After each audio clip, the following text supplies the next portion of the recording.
ఒక్క నిమిషం.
Hello,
sir.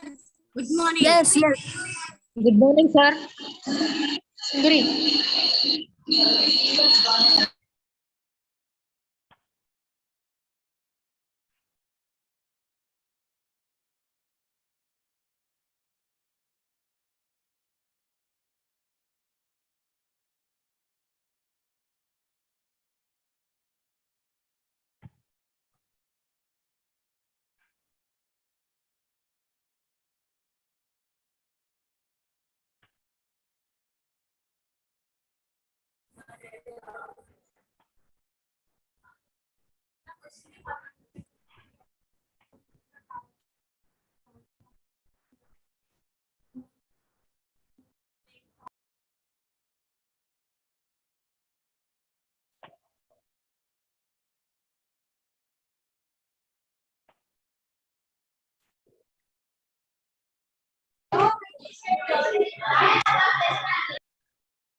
ఇప్పుడు వచ్చింది.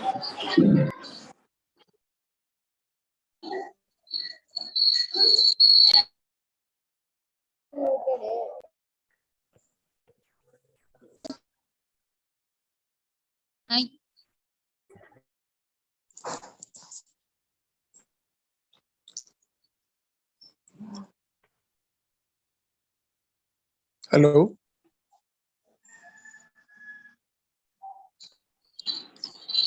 Hello. Can you hear my voice?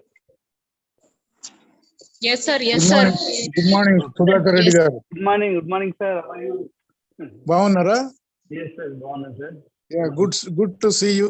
Thank you, sir. Very happy after a long time. Yes, sir. Thank you. Thank you very much for sponsoring our seminar. Yes, sir. So,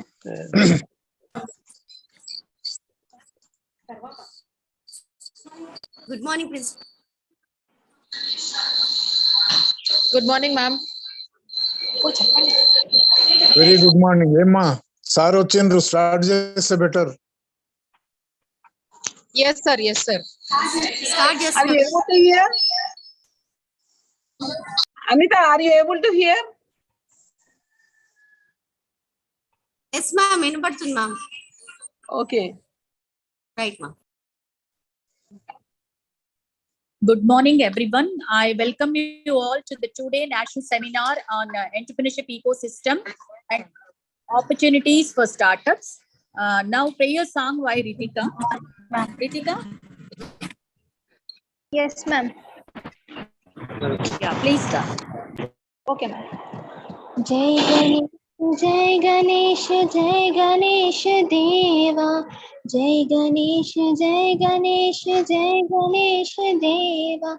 Mata Jati Parvati Pita Mahadeva. Mata Jati Parvati Pita Mahadeva. Jai Ganesh, Jai Ganesh, Jai Ganesh Deva. Jai Ganesh, Jai Ganesh, Jai Ganesh Deva. Mata Jati Parvati Pita Mahadeva. एक दंत दयावंत चार भुजाधारी. एक दंत दयावंत चार भुजाधारी. माते सिंदूर से है मूषगी सवारी. माते सिंदूर से है मूषगी सवारी. पान चढ़े फूल चढ़े और चढ़े मेवा. पान चढ़े फूल चढ़े और चढ़े मेवा. लड्डुअन का भोग लगे संत करे सेवा. लड्डुअन का भोग लगे. जय गणेश, जय गणेश, जय गणेश देवा. जय गणेश, जय गणेश, जय गणेश देवा. माता जति पार्वती पिता महादेवा. माता जति पार्वती पिता Mahadeva. Thank you. Thank you, Ritika. Now, I request our principal, Dr. J. Achyuta Devi ma'am, to speak few words. Welcome, ma'am. Thank you, Sindhuri. Good morning, everyone. I welcome Chief Guest of the Day, Professor Sudhakar Reddy Garu, Honorary Director, ICSSR, Southern Region, Usmania University. Keynote Speaker, A. Ravikumar Sir, Ravikumar Pisapati, Vice President, Corporate Affairs, CSIR and DSIR. Professor G. Sudarshan Reddy Sir, Secretary of our college.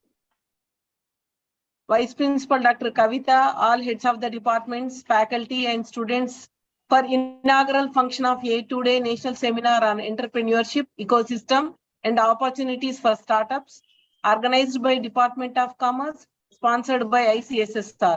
On this occasion, I would like to say a few words about our college. Our college, Raja Bahadur Venkat Ramareddy Women's College, was established in 1954 by Hyderabad Mahila Vidya Sangam, a non-profitable educational society with a vision to provide education to women, especially from rural areas.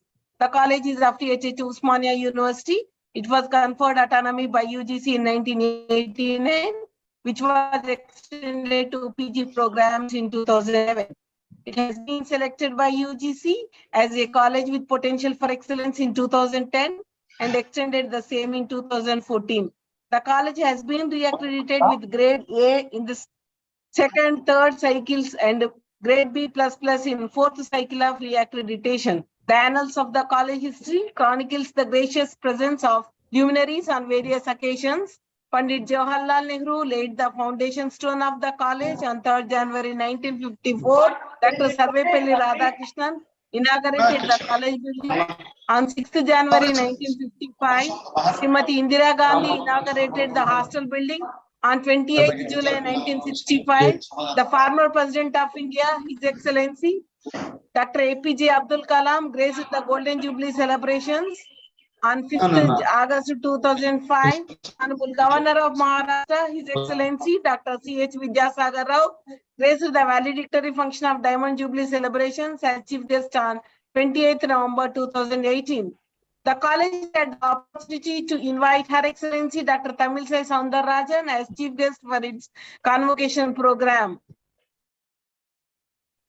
Entrepreneurship and entrepreneurs are the key players in any nation's ability to foster economic growth in the country, which can be viewed as a national asset. It is a dynamic process that can lead to value creation, which enhances well-being in addition to wealth growth. By providing improved goods, services, and technology, entrepreneurs create new opportunities in the markets. As a result, they contribute to increasing national income and creating new wealth. India is among the fastest growing economies globally, and innovation has played a critical role in achieving this position. Globally, innovation has driven human progress, and it goes beyond mere technological advancement. In actually, the dynamic mindset of its citizens is the most notable characteristic of an innovation-driven culture. I hope the seminar brings together the scientists, academia, researchers, and scholars to exchange information, share experiences, research findings, discussion on the latest trends and challenges, and innovations in startups.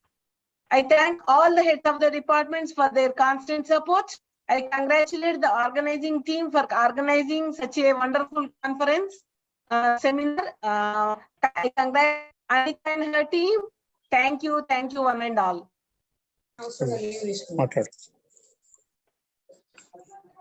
Thank you so much, ma'am. I welcome our correspondent come professor, secretary sir, Professor Sudarshan Dey sir, to say a few words. Thank you, Sindhuri.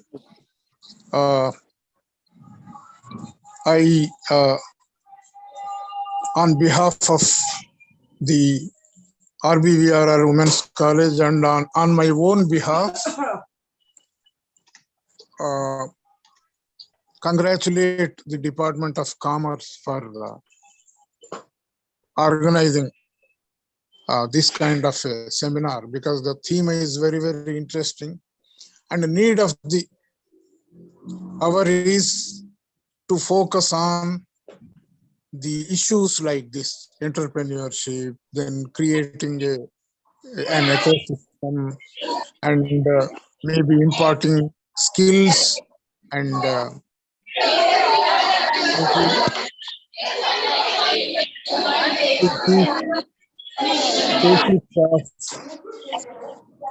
basics of entrepreneurship, to create, to encourage the students at the undergraduate, graduate level, and if possible postgraduate, graduate level, to become entrepreneurs.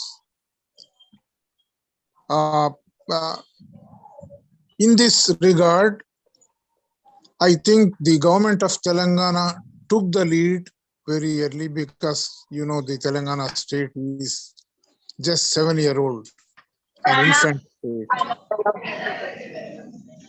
But in the areas of industrial development, then the growth of,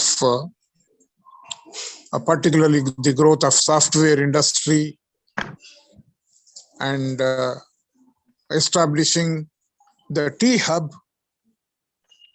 Then we also have V-Hub, Women Hub, V-Hub for women entrepreneurs, for the beginners, for the starters, to establish incubators, then the imparting skills, training, whatnot, various kinds of things, because the CEO of V-Hub was with us some time back, and she was explaining in detail the activities of V-Hub.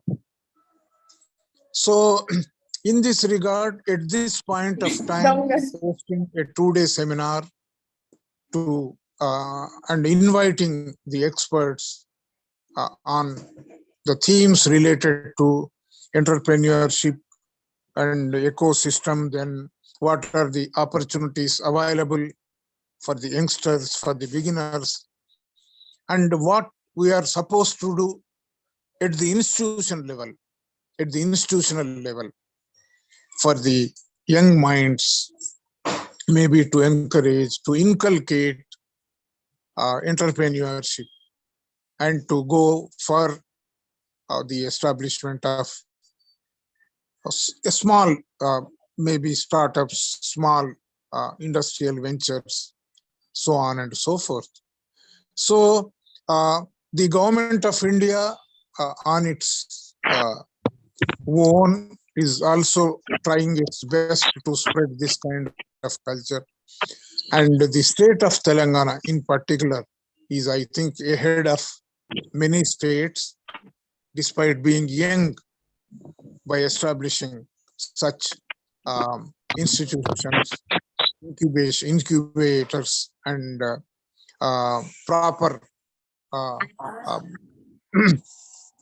workforce to conduct regularly the training sessions to the young entrepreneurs. So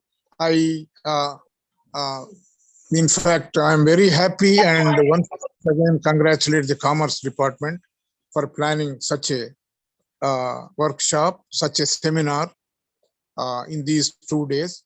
And I expect the resource persons as well as the paper presenters to discuss various issues pertaining to entrepreneurship, incubation, and training programs, and how to create a proper ecosystem. So I, on behalf of the management, I invite once again the chief guest of this seminar, Professor B. Sudhakar Reddy Garu, a good old friend, and I am very happy to have him with us on this occasion, and also Ravi Kumar P. Sapati Garu as keynote speaker. And I once again congratulate the department and thank the chief guest as well as the keynote speaker. And thank you one and all. Thank you very much. Thank you so much, sir, for the valuable inputs. Now I request Ms. P. Rajani to introduce today's chief guest, Professor B. Sudhakar Reddy, sir, Honorary Director, ICSR, Southern Region, Osmania University. One second, sorry, sir, excuse me, sir. Now I request Head Department of Commerce to address the gathering. Thank you, Sindhuri. Good morning to one and all. I, Mrs. Anita, Head Department of Commerce, would like to invite you all for today's seminar. Commerce Department identifies itself as an important wing of the college in view of its student strength,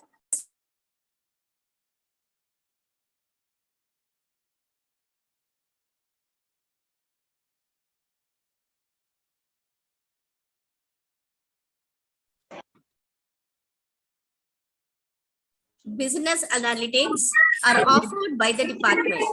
The department aims to equip the students with knowledge and skills needed to face the challenges in today's global market. The department has well-experienced and committed faculty who contribute immensely to make the students industry ready. The department adopts various ICT methods for teaching apart from experiential, to extension and outreach programs. Teamwork is our strength. I would like to focus upon the seminar. The entrepreneurship ecosystem in India is the third largest and fastest ecosystem in the world. The number of new companies formed has been steadily increasing over the past decade. Entrepreneurs need a supportive environment to launch startups that have an impact not only on local market, but on the country's economy as a whole. The entrepreneurial ecosystem is a social and economic environment which provides access to various resources that foster the emergence and support of new businesses, brings together creative and innovative ideas to promote entrepreneurship. While startups not only need favorable environment to develop, but also builds necessary relationships with various stakeholders through interactions at local level, which indirectly helps in success of the businesses. The entrepreneurial ecosystem often narrows entrepreneurship, resulting in high growth in startups, which forms a source for innovation, employment, and improves productivity. As Peter Drucker rightly said, an entrepreneur always searches for changes, responds to it, and exploit it as an opportunity.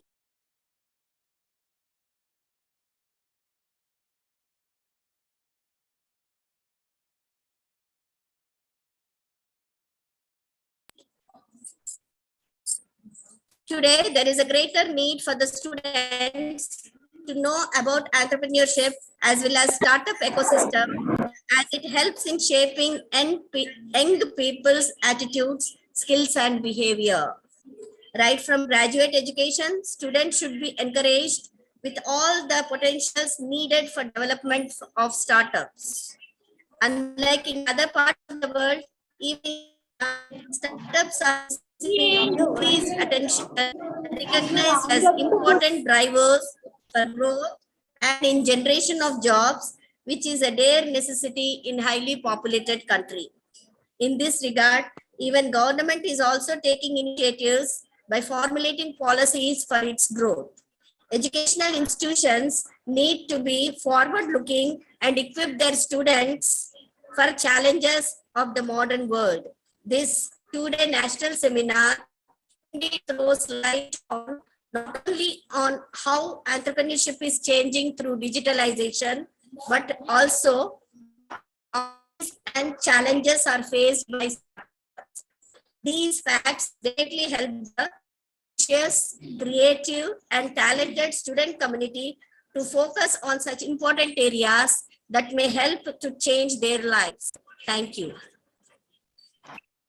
Thank you so much, Anita, for the wonderful information. Now, I request Ms. P. Rajani to introduce today's chief guest, Professor B. Sudhakar Reddy, sir, Honorary Director, ICSSR, Southern Region, Osmania University. Thank you, ma'am. Good morning, everyone. It is a great pleasure for me to introduce today's chief guest, Dr. B. Sudhakar Reddy, Professor of Economics and Director, ICSSR, SRC, Osmania University. Sir is a Director of Indian Council for Social Sciences, Southern Regional Center, Osmania University, Hyderabad from December 2022. He is a Dean Faculty of Social Sciences, Telangana University, Nizamabad from August 2022. Sir is a Principal of University, PG College, Secunderabad from 26th May 2021 onwards. He is also a Dean Faculty of Arts and Social Sciences, Mahatma Gandhi University, Nalagunda from January 2021 onwards. He was a Chairman of Board of Studies, Department of Economics, Osmania University, Hyderabad from February 2018 to 2020. He is the Chairman of Board of Studies, Department of Economics, Palamuri University, Mehboob Nagar from 2018 onwards. He was an Additional Controller of Examination, Osmania University from August 2013 to July 2018.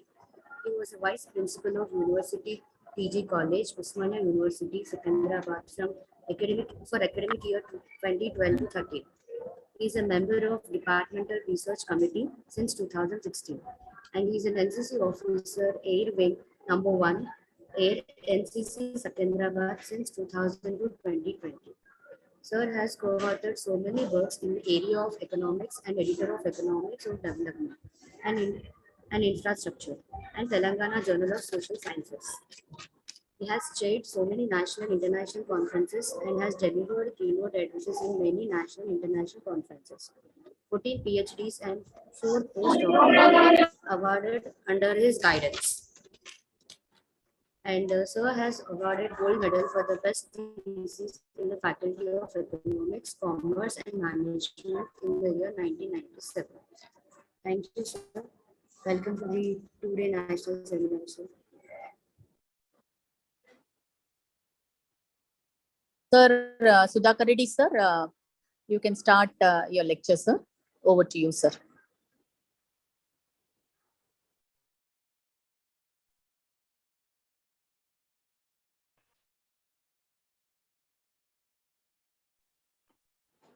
Sir, Sudhakar, sir. Yeah, yes. Can you hear me? Yes. Yes, sir. Yeah, good morning all. Respected Professor T. Sudarshan Reddy, sir, Honorary Secretary and Correspondent of RBVR, and Dr. Achyuta Reddy, Principal, and Dr. Anita, convener of this seminar. At the outset, I congratulate you for choosing a contemporary relevant topic, entrepreneur ecosystem for startups. In fact, ICSSR, which all you know, established this SRC, Southern Regional Center, established in 1973. This year happens to be the Golden Jubilee year. So almost it's a funding, almost fountain jumping there. It's funding. So we have a series of programs available with us. Now Professor Sudarshan Reddy sir has to take up to encourage faculty members to apply for this program, seminars, workshops, faculty development programs. Any list of programs available with ICSR website, you can apply it. That's a women's college, a good established college should come forward to organize wonderful seminars.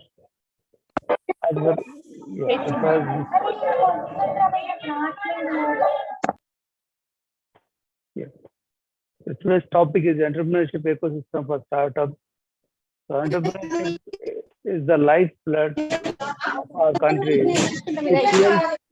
There's a disturbance. I think someone has to unmute others so that we can hear it.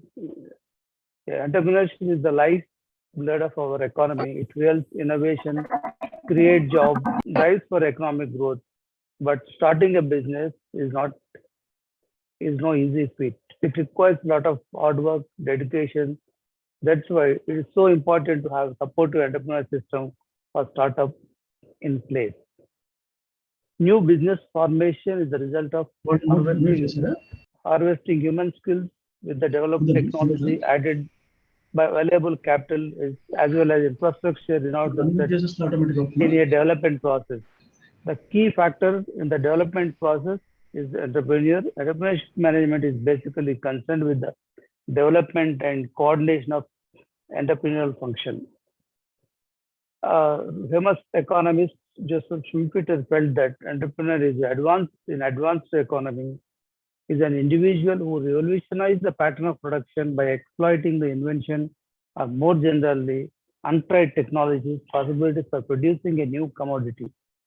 So Peter Drucker also defined an entrepreneur as one who always searches for change, respond to it, and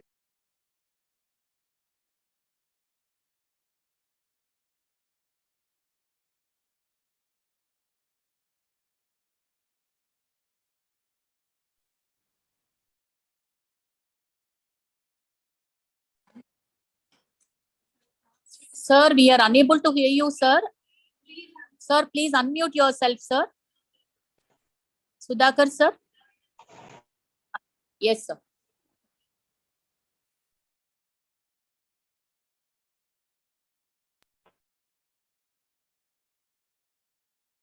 yeah, can you hear now? Hello? Yes, sir. Yes, sir. We can hear you now, sir. Yeah, I think host only muted that. Yeah. So an entrepreneurship ecosystem is a network of organizations, individuals, resources that support the development and growth of startups. This ecosystem can include universities, accelerators, incubators, co-working spaces, investors, government agencies, and more. The goal of the ecosystem is to provide startups with the tools, resources, and support they need to succeed. There are many benefits to having a strong entrepreneurship ecosystem. For one, it helps to reduce the risk of failure for startups by providing access to mentorship, funding, and resources.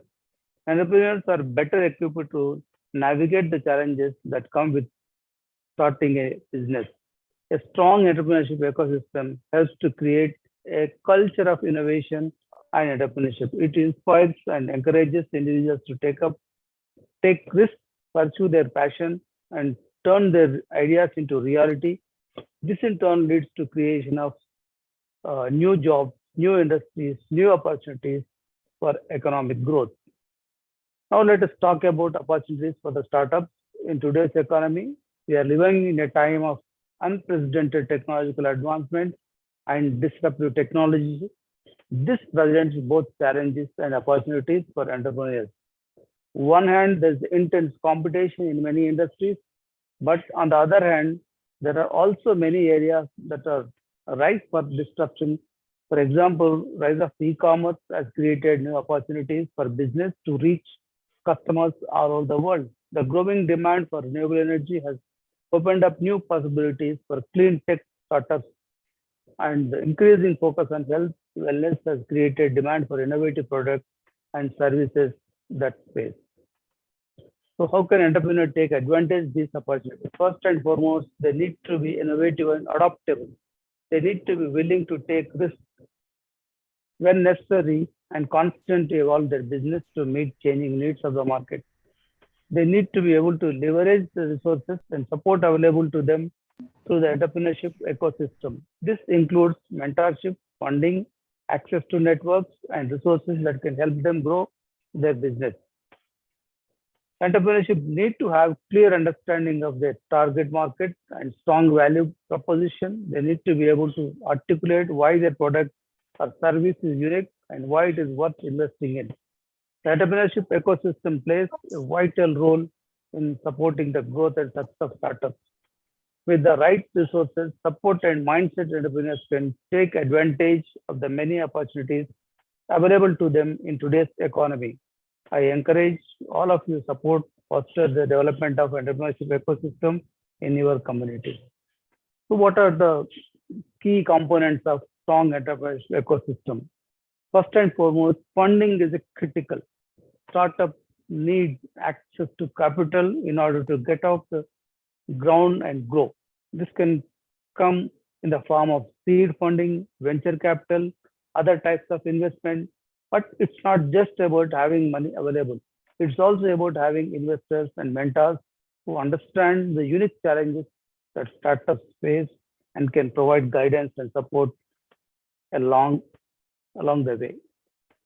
A strong entrepreneurship ecosystem should provide access to resources and support services. This might include co-working spaces, legal and accounting services, marketing, branding experts, and more. These resources can help startups navigate the complex landscape of entrepreneurship and build a solid foundation for their business. Mentorship and networking opportunities are crucial for startups. Entrepreneurs need access to experienced mentors who can offer guidance and advice on everything from the product development to sales and marketing.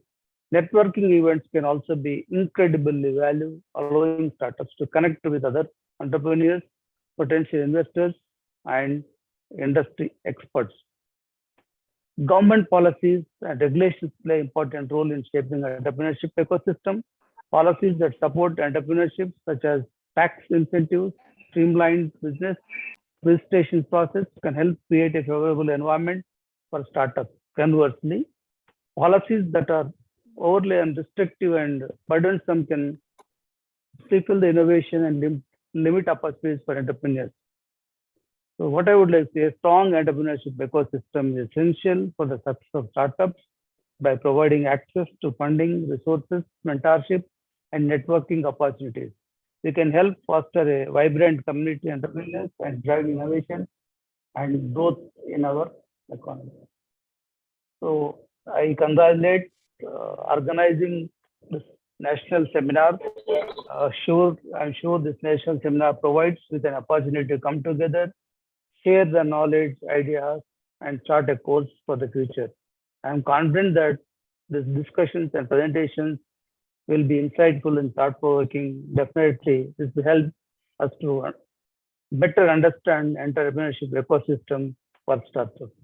So with these few words, I thank you one and all for giving me this opportunity. Thank you all.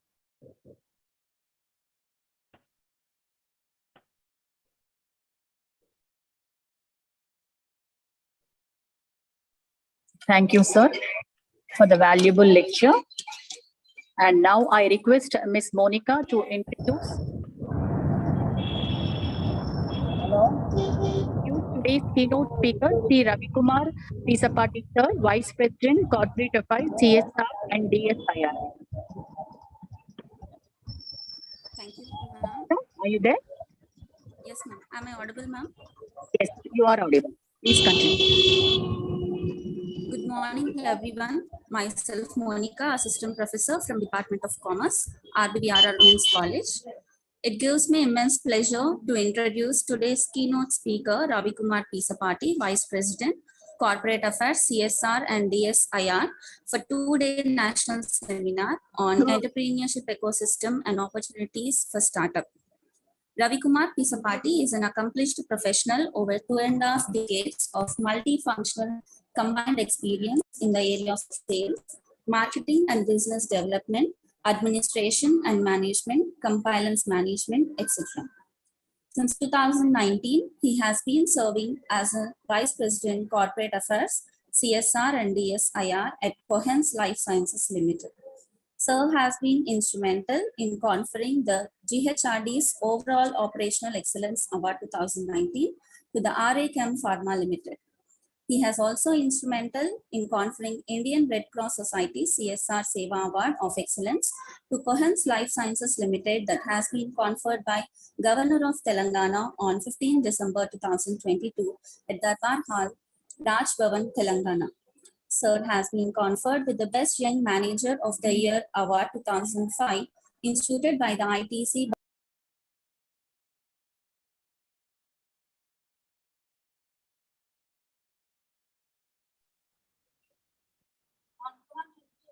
engagements. To name a few, he is Member Advisory Council of Avanti Group of Colleges, Hyderabad.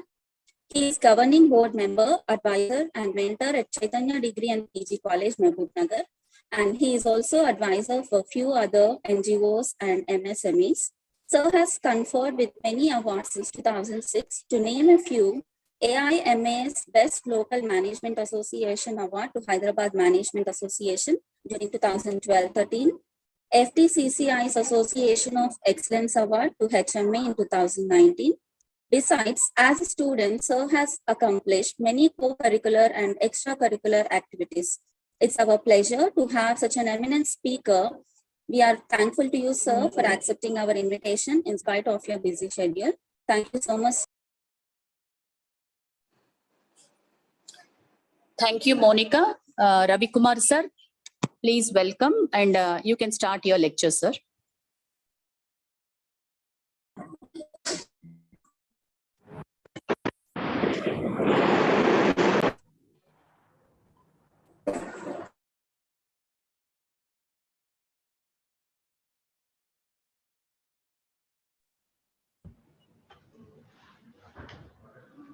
Good morning. Hope I am visible and audible to all of you. Sir, you are audible, sir, but we are unable to see you, sir. Yeah, visible. Visible, sir. Yes, sir, you are visible. Yeah. Okay, sir. Yes, sir. Thank you, sir. Yeah. Hyderabad Mahila Vidya Sangham Honorary Secretary Professor Mucham Reddy Garu, College Secretary and Correspondent Professor G. Sudarshan Reddy, College the Distinguished Principal Madam Dr. Achyuta Devi, Convener and Commerce, Head of the Department Madam Anita, Indian Council for Social Science Research, Southern Regional Center Honorary Director Professor B. Sudhakar Reddy, and today's expertised speakers, Professor Patrick Anthony, and Human Capital Development represented by Dr. Janab Haji Hafiz Bhasha Sahib, teaching and non-teaching staff, attendees from faculty, researchers, and students of this particular national seminar. Namaste and good morning to each one of you. It's a great honor to be as a keynote speaker for 2 days national seminar titled Startup Ecosystem and Opportunities that is being sponsored by Indian Council for Social Science Research in association with Raja Bahadur Venkat Ramareddy Women's College. I congratulate college, society, and ICSSR Southern Regional Chapter for having come forward to conduct a very vibrant topic of relevance related to startup ecosystem and opportunities.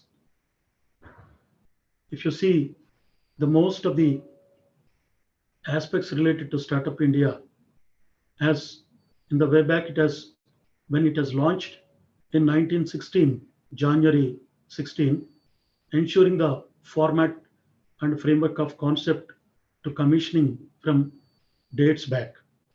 Startup India initiative has rolled out several programs with an objective of supporting entrepreneurs for building robust startup ecosystem and transforming India into a country of job creators instead of job seekers.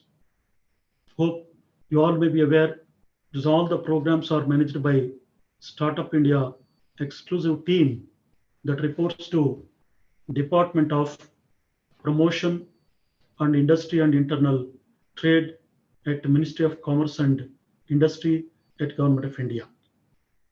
Startup India resources that includes learning and development, government schemes, Startup India, various state startup policies, pro bono services, knowledge bank, tools and templates, exclusive innovation programs, networking, idea banks, etc., to name a very few. If you look at by definition of a startup for the purpose of all the government schemes, the entity that is incorporated in India, ensuring not prior to 5 years, not exceeds 25 crores, which is the initial one. Later it has got amended to not more than 10 years and not exceeds 100 crores of turnover in preceding financial year. The Startup India, when it talks about entity, that means either it will be a registered firm under 1932 Indian Partnership Act or Indian with a limited legal liability partnership of 2008, or it could be a private limited company under Companies Act of 2013. I hope the key expertised, the technical session speakers will address the key pillars of startup ecosystem related to simplification of handholding, funding and incentives, incubator, industry and academia partnerships, etc. If you see, the Government of India has introduced lot of schemes related to Startup India. When Startup India has launched, the Government of India has outlaid with a corpus fund of 10,000 crores, comprises for 4 years with the 2,005 crores of 2,500 crores.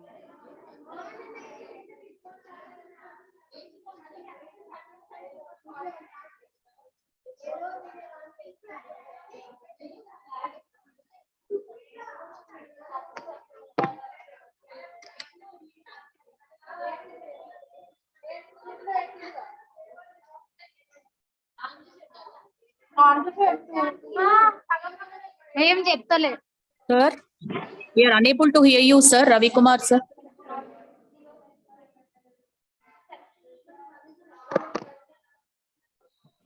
Girls, mute yourself. Yeah, is it audible? Yes, sir. Yeah. If you look at the government data as per Department for Promotion for Industry and Internal Trade, gives that it's almost 70,000 plus startups have been registered with the DPIIT and out of which about 14% are women entrepreneurs, out of which 40% are having one woman as a director in the board of directors. Keeping that in context, it is a long way to go, and definitely it is one of the interesting and impressive initiative started by Government of India, Ministry of Commerce and Industry. This particular Startup India fully looks after by Department for Promotion for Industry and Internal Trade, and there are several incentives and funding opportunities are available. There is a huge ecosystem has been made to ensure, guide and mentor the aspiring startups. Before I feel jump into the startup ecosystem and all startup game, it requires to have a self-appraisal to enter into the basic nitty-gritties of the startup and in which markets they got to enter, at what level they got to enter, whether it is to go, what is the targeted market, whether it's a domestic or regional or abroad. If so, what are the pockets, what are the niche areas?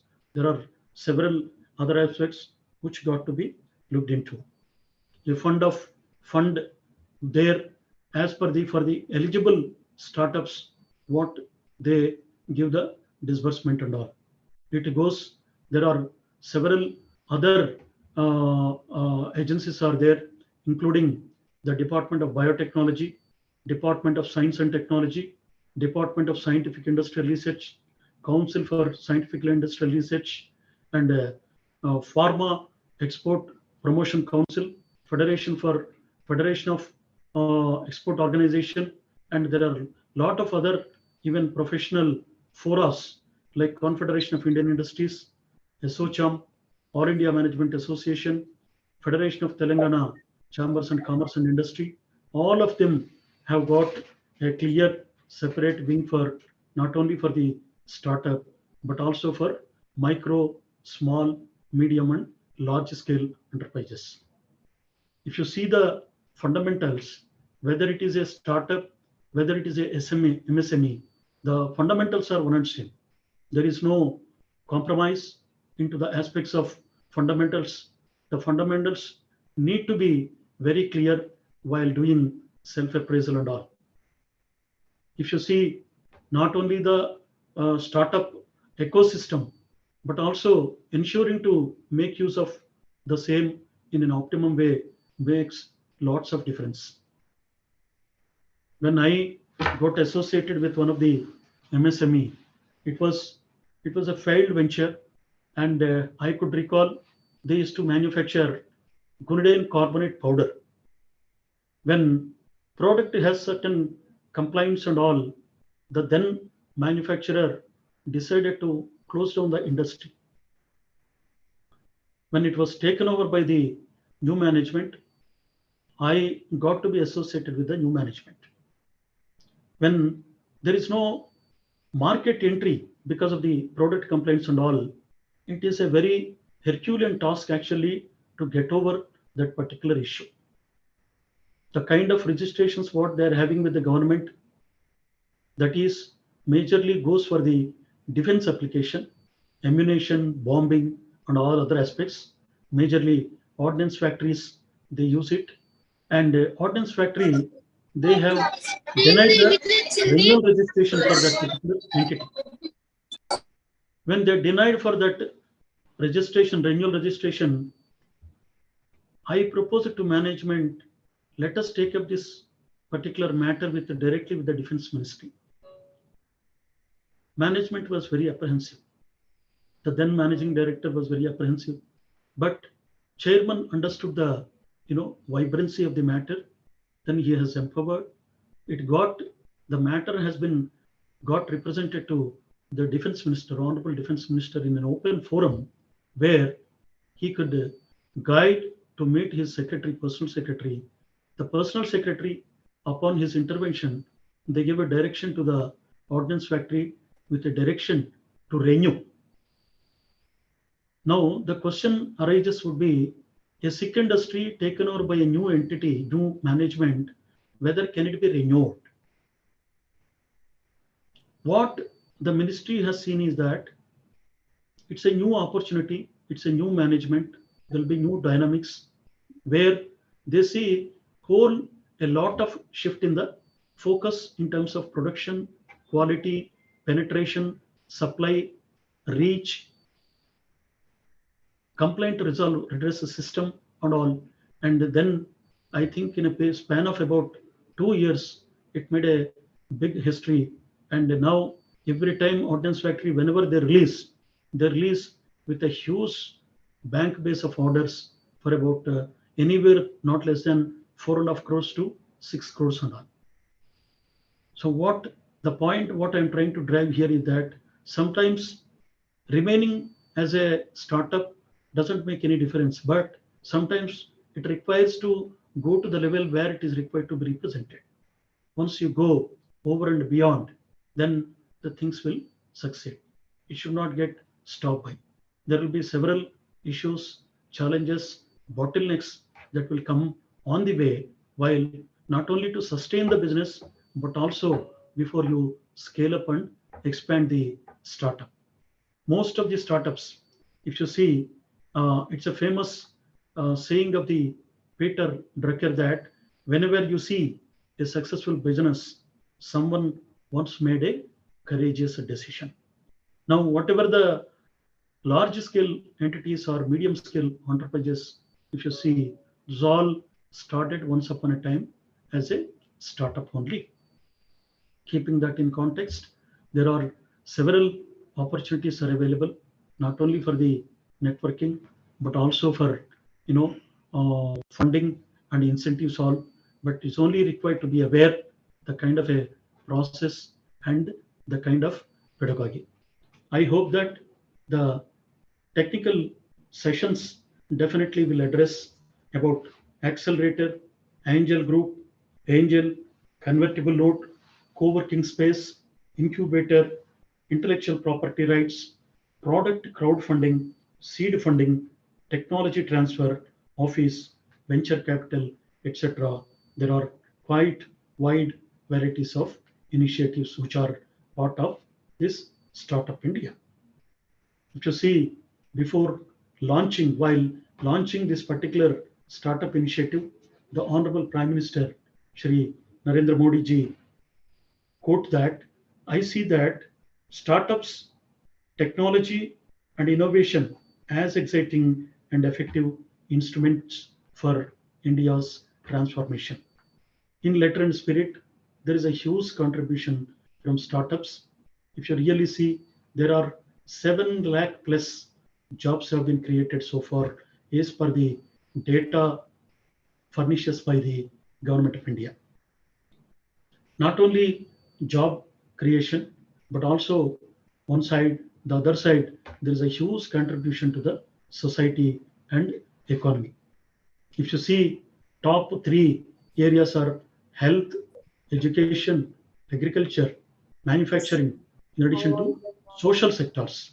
Nowadays, there are a lot of social enterprises are coming. In our own state of Telangana, there is a Telangana State Impact Research.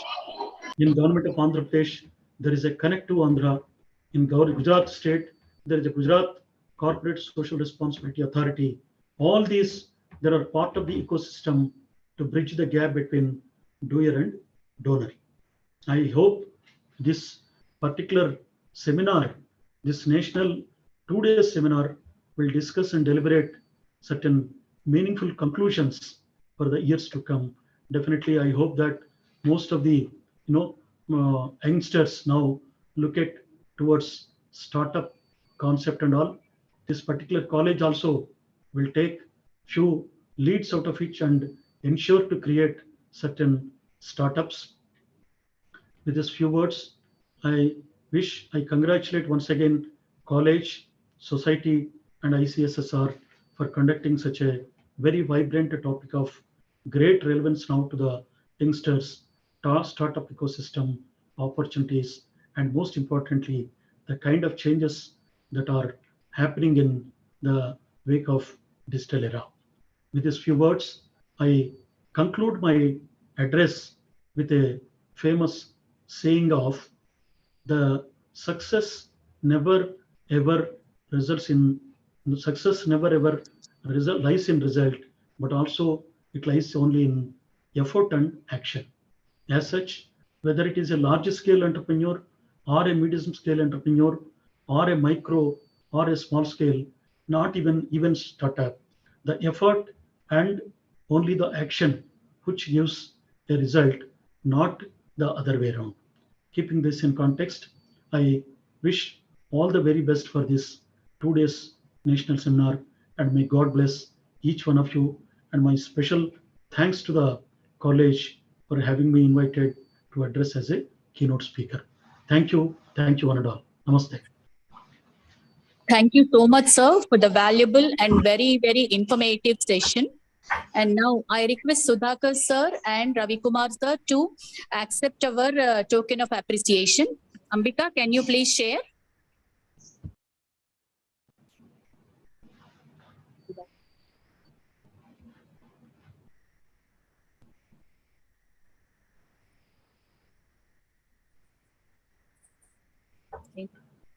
So please accept our token of appreciation, sir. Thank you very much. I accept this with a great honor. Thank you, sir. I consider it as a great privilege. Thank you.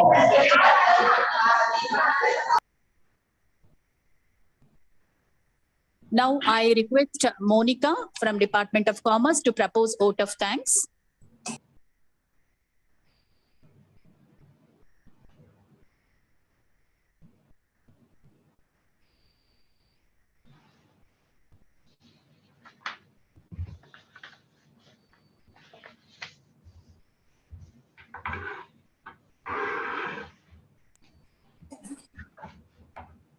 Monica, please unmute yourself.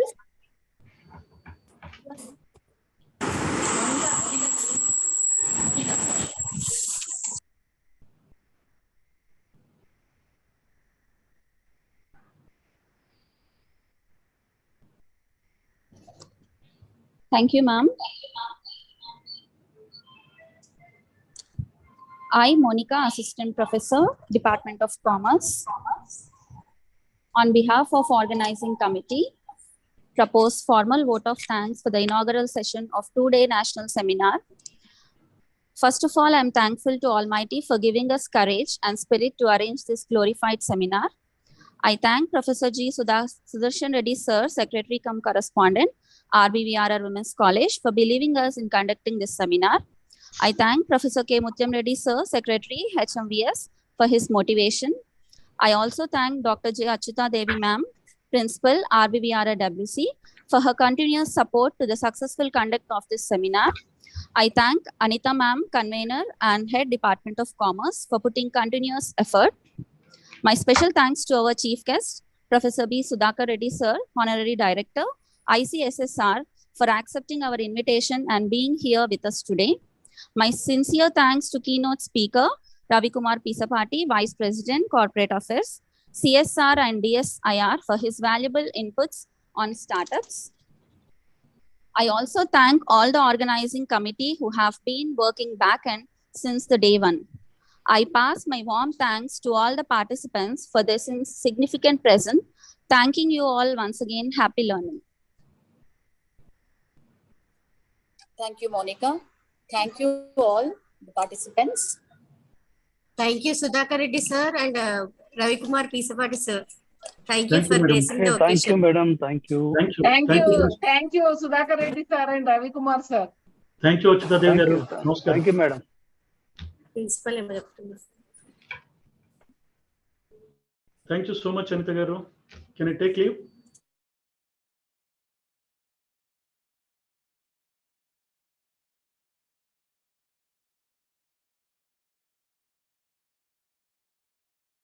Nice to listen to you also. First-hand information on startups. Thank you. Thank you so much, sir. Thank you, sir. Thank you, Sudhakar Reddy sir. Thank you. Sudhakar Namaste, sir, sir. please accept our token of appreciation, sir. Yes. Okay, thank you. Leave mic, madam.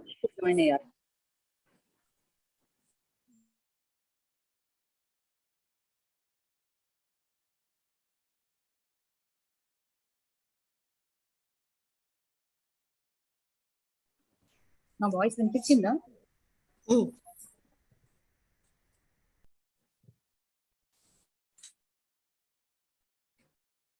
Thank you, sir. Okay, thank you, madam. Thank you, sir. Right. All the best. Can I sign off, Principal Garu? Sir. Can I sign off?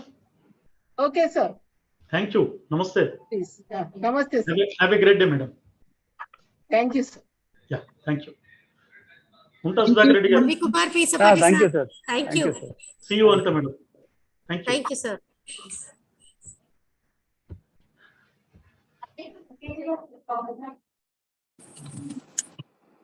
Thank you, everyone. Now we will start the technical session 1.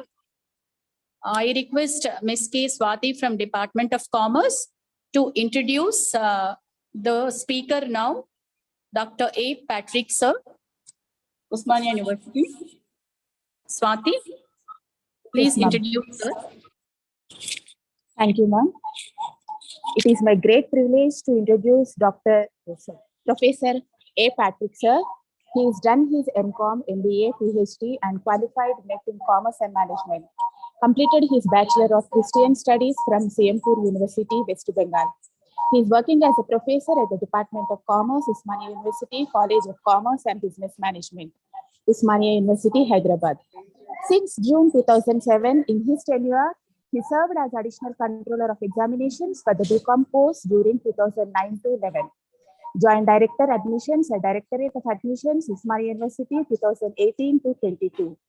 Now he is serving as a Public Relation Officer, Osmania University, and Coordinator for the Human Capital Development Center at the Central Facility Research and Development.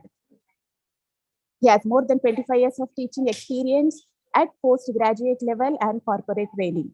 Provided contents for 8 modules for MOOCs courses on critical thinking, analytical skills, learning for National Resource Center, Sangaj Baba Amaravati University, Amaravati, Maharashtra, under annual refresher program in teaching through SWAYAM. Coordinated translation of 20 modules of MOOC contents for organizational theory, behavior, and 32 modules in digital marketing from English to Telugu on behalf of EMRC, Osmania University. Regular resource person for live teleconference programs for Dr. B.R. Ambedkar Open University, Hyderabad. Prior to this regular appointment in the university, he has served as an associate professor at Badrika College, Postgraduate Center, Kachiguda, Hyderabad for more than 8 years. Started his teaching career as lecturer of commerce at St. Joseph Degree College, Bashir Bagh in 1997. He also served for 2 years at Arba Minch University, East Africa, under the United Nations Development Project as a lecturer in the Department of Management, Faculty of Business and Economics during 2003 to 2005. He is a corporate trainer and a resource person at the National Academy of Telecom and Financial Management, Gachibowli, a BSNL training wing, Andhra Bank Staff College, Hyderabad, Osmania University Staff College, Center for Excellence of Institute of Chartered Accountants, Gachibowli, Engineering Staff College of India, Gachibowli, AICA Prisons Department, Hyderabad. He is a member for NSIC, National Small Scale Industrial Corporations, as resource person. Guest faculty at National Institute of Foreign Trade for Critical Thinking, guest faculty and resource person for National Institute of Rural Development and Panchayati Raj, Rajendra Nagar. Guest faculty at Food and Agri-Business School, Chevala. Corporate faculty for Symbiosis University, Pune, IGNOU, New Delhi. He has attended a 1-month advanced leadership program for 1 month at Changing My Thailand, conducted by Haga Institute, USA. Attended several national and international seminars and presented papers. A book on CRM, a Dynamic Exploration in Select Banks, was published in Germany by Lombard Publications. Authored textbooks in the area of business organization management, quantitative techniques, statistics, marketing, organizational behavior, research methodology, and leadership. Institute of Practical Accountancy, Hyderabad, conferred the IPA Best Commerce Faculty Award for 2009. His areas of interest are accounting, marketing, strategic management, quantitative techniques, statistics, research methodology, and soft skills. 3 students have completed PhD under his guidance. 8 students are currently pursuing PhD under him. Thank you, ma'am. Recording indicates only.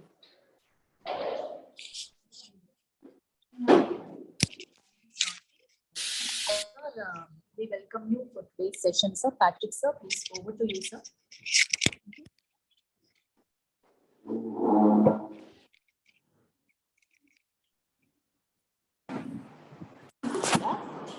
Thank you, Swati.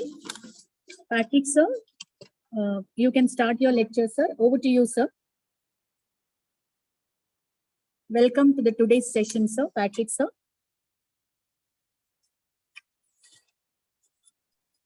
Hello, Patrick, sir. Are you there, sir? Not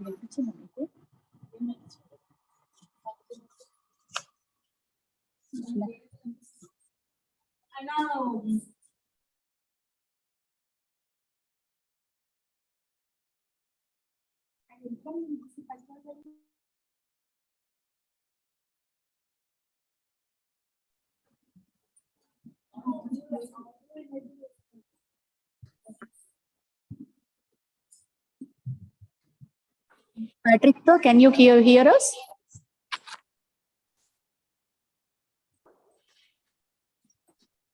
Sir, unmute yourself, sir.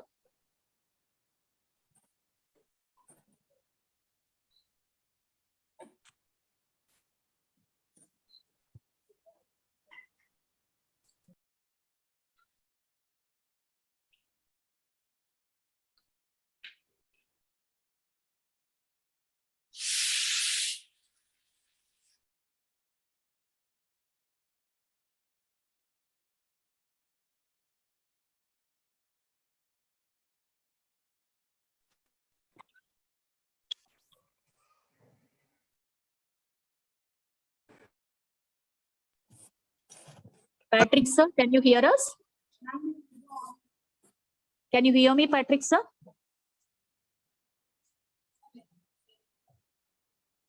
Sir, please unmute yourself, sir.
I request the participants to stay back. Sir is going to join now. He will start his lecture.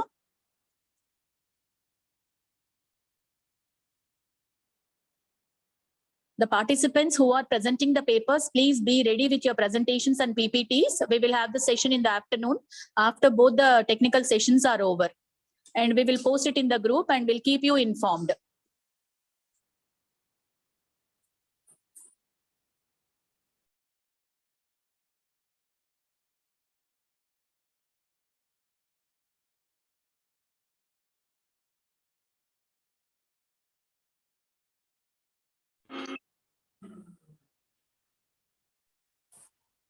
Patrick, sir, can you hear me?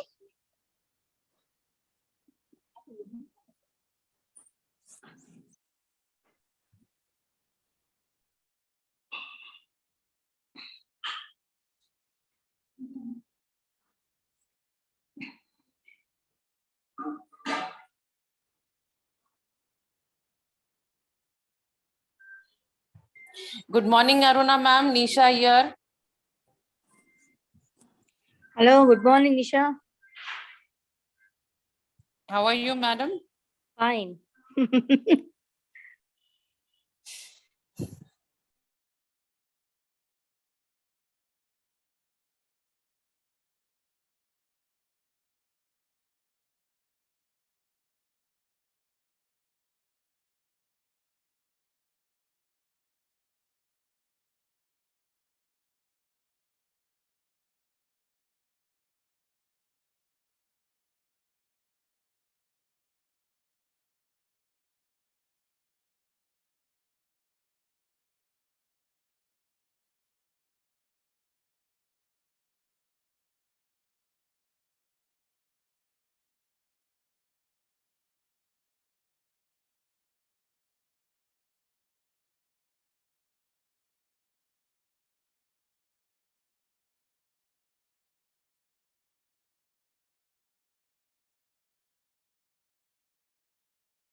I request the participants to stay back. Sir will join in 5 minutes time.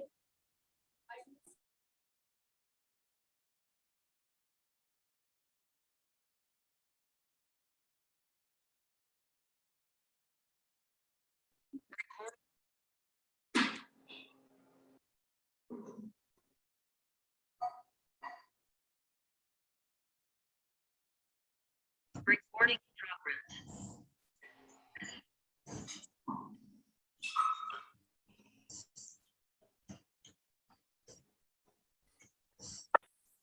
Sir, can you hear me, sir? Patrick, sir?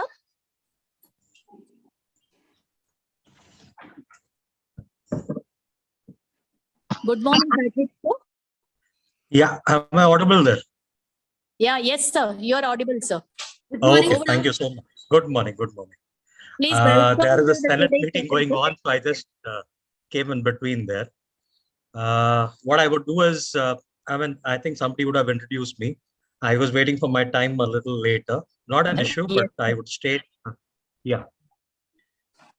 Thank you so much to Reddy College and to Salome ma'am, to the principal and all others. And first things first, congrats for getting this project from ICS.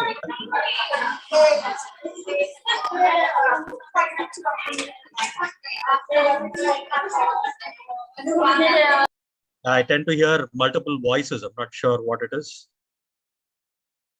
Sorry for the inconvenience, sir. We have muted them, sir. Please continue, sir.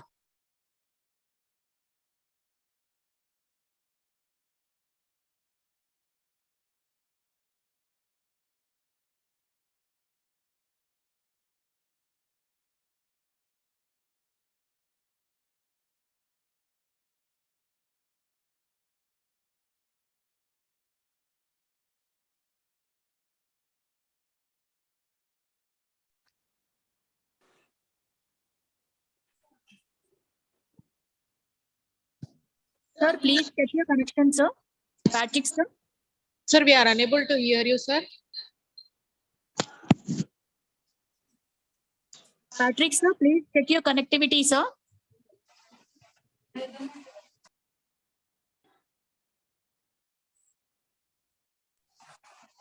Sir, can you hear me, sir? Patrick, sir?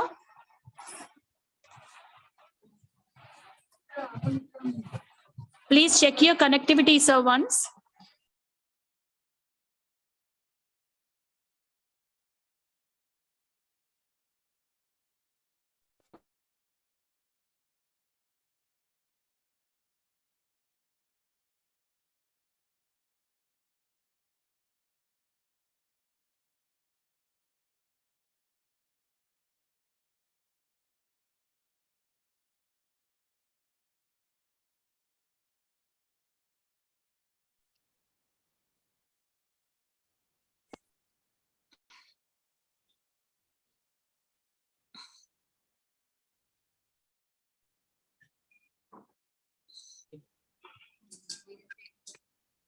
Dear participants, sir is going to join back again. He has some connectivity issues. In 2 minutes, sir is going to join.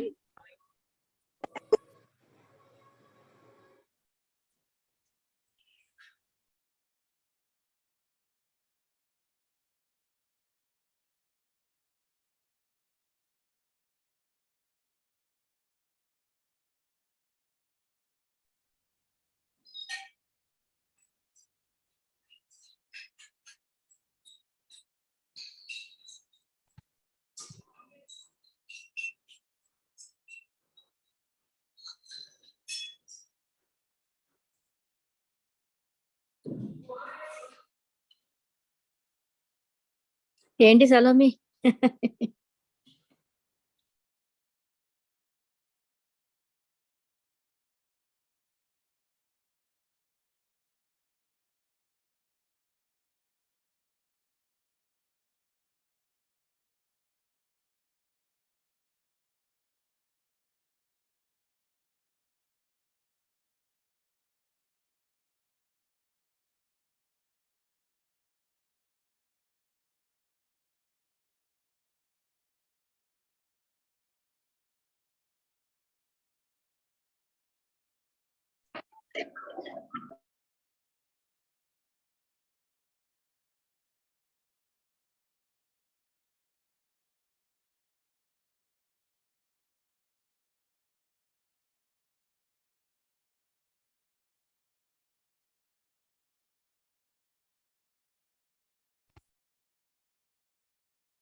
Yes, sir, you're audible, sir. Thank you so much, ma. Only thing is there was a kind of a mishap with my internet there. That is the reason I missed out. Okay, I'll get straight into the business there. Now, thanks so much for Reddy College for this opportunity.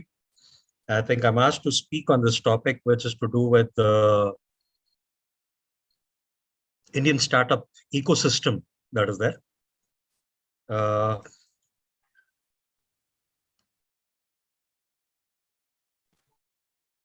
Now, we have been hearing this word ecosystem, ecology, probably in sciences, right, from school days. But from the time this fever of startup is there, there's a lot being said about what is this ecosystem. So what I would be doing in my short presentation is take you through the journey of what is a startup and what are the various types of startups. I mean, just yesterday I was reading the newspapers. I come across an app which has come out wherein you can get the chef home. We talk about cooking at home, buying the meals from outside, ordering the meals through Swiggy, Zomato, getting the catering service done. But there's a new thing that has happened yesterday, wherein we have chefs coming home, preparing you quality food and giving. I mean, what a wonderful treat it is, like, staying at your home. You can go about with getting your Ola or Uber, Or there was this thing that was there, like, the hotel's capacity that gets used up by Oyo app that is there. There's a lot of these things which are happening. So we look at what these things or components which constitute ecosystem, what's going wrong with the Indian ecosystem, especially. Now, these are some of the things that I thought I could figure out with you all. Just trying to look for.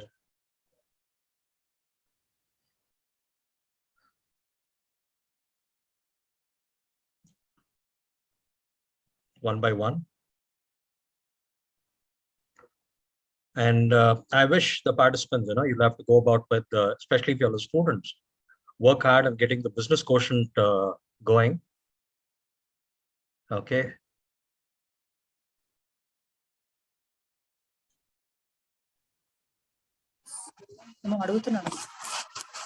One second. I think I need to again screen share.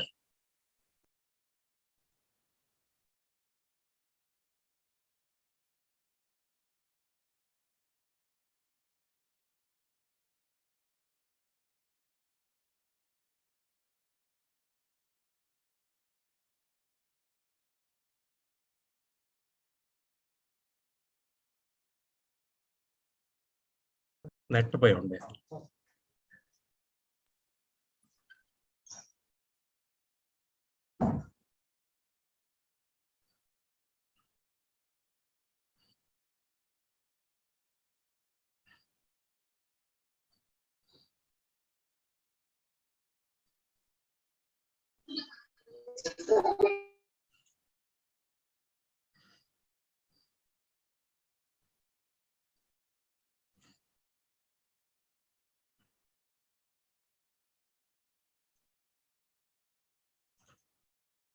Okay, I'll just maybe share it with ma'am a little later. Not an issue at all.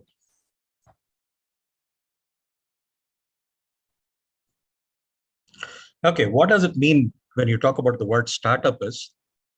It's a company that is there in the initial stages of business. And the founders are normally wherein finance is needed and there is an attempt that is made to attract money into the business there. And there are a lot of sources. We talk about bootstrapping, family and friends giving, venture capitalists, there is crowdfunding, you're waiting for loans and other things there. And startup is a company which is created by entrepreneurs to develop new products and services. And all entrepreneurs start a company with an ambition of making it big. And the companies face what is called as inevitable stages of growth. And there's a lot of setbacks. I mean, the pace at which the businesses get up and the rate at which they fail, the failure rate is much higher. And there's a large percent of failure. And this is what one of the websites, Investopedia, said 90% of the startups get dissolved. 10% of them survive. There's another level that you have after startup, which you call it as the scale up. And that even is below 5% there.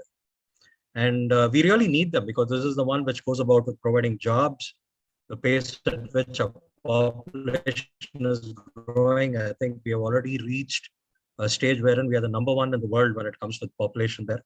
And the number of mouths to feed is quite many. The number of people who are unemployed is quite big. And this is an era where we have to go about creating people who are job providers rather than job seekers.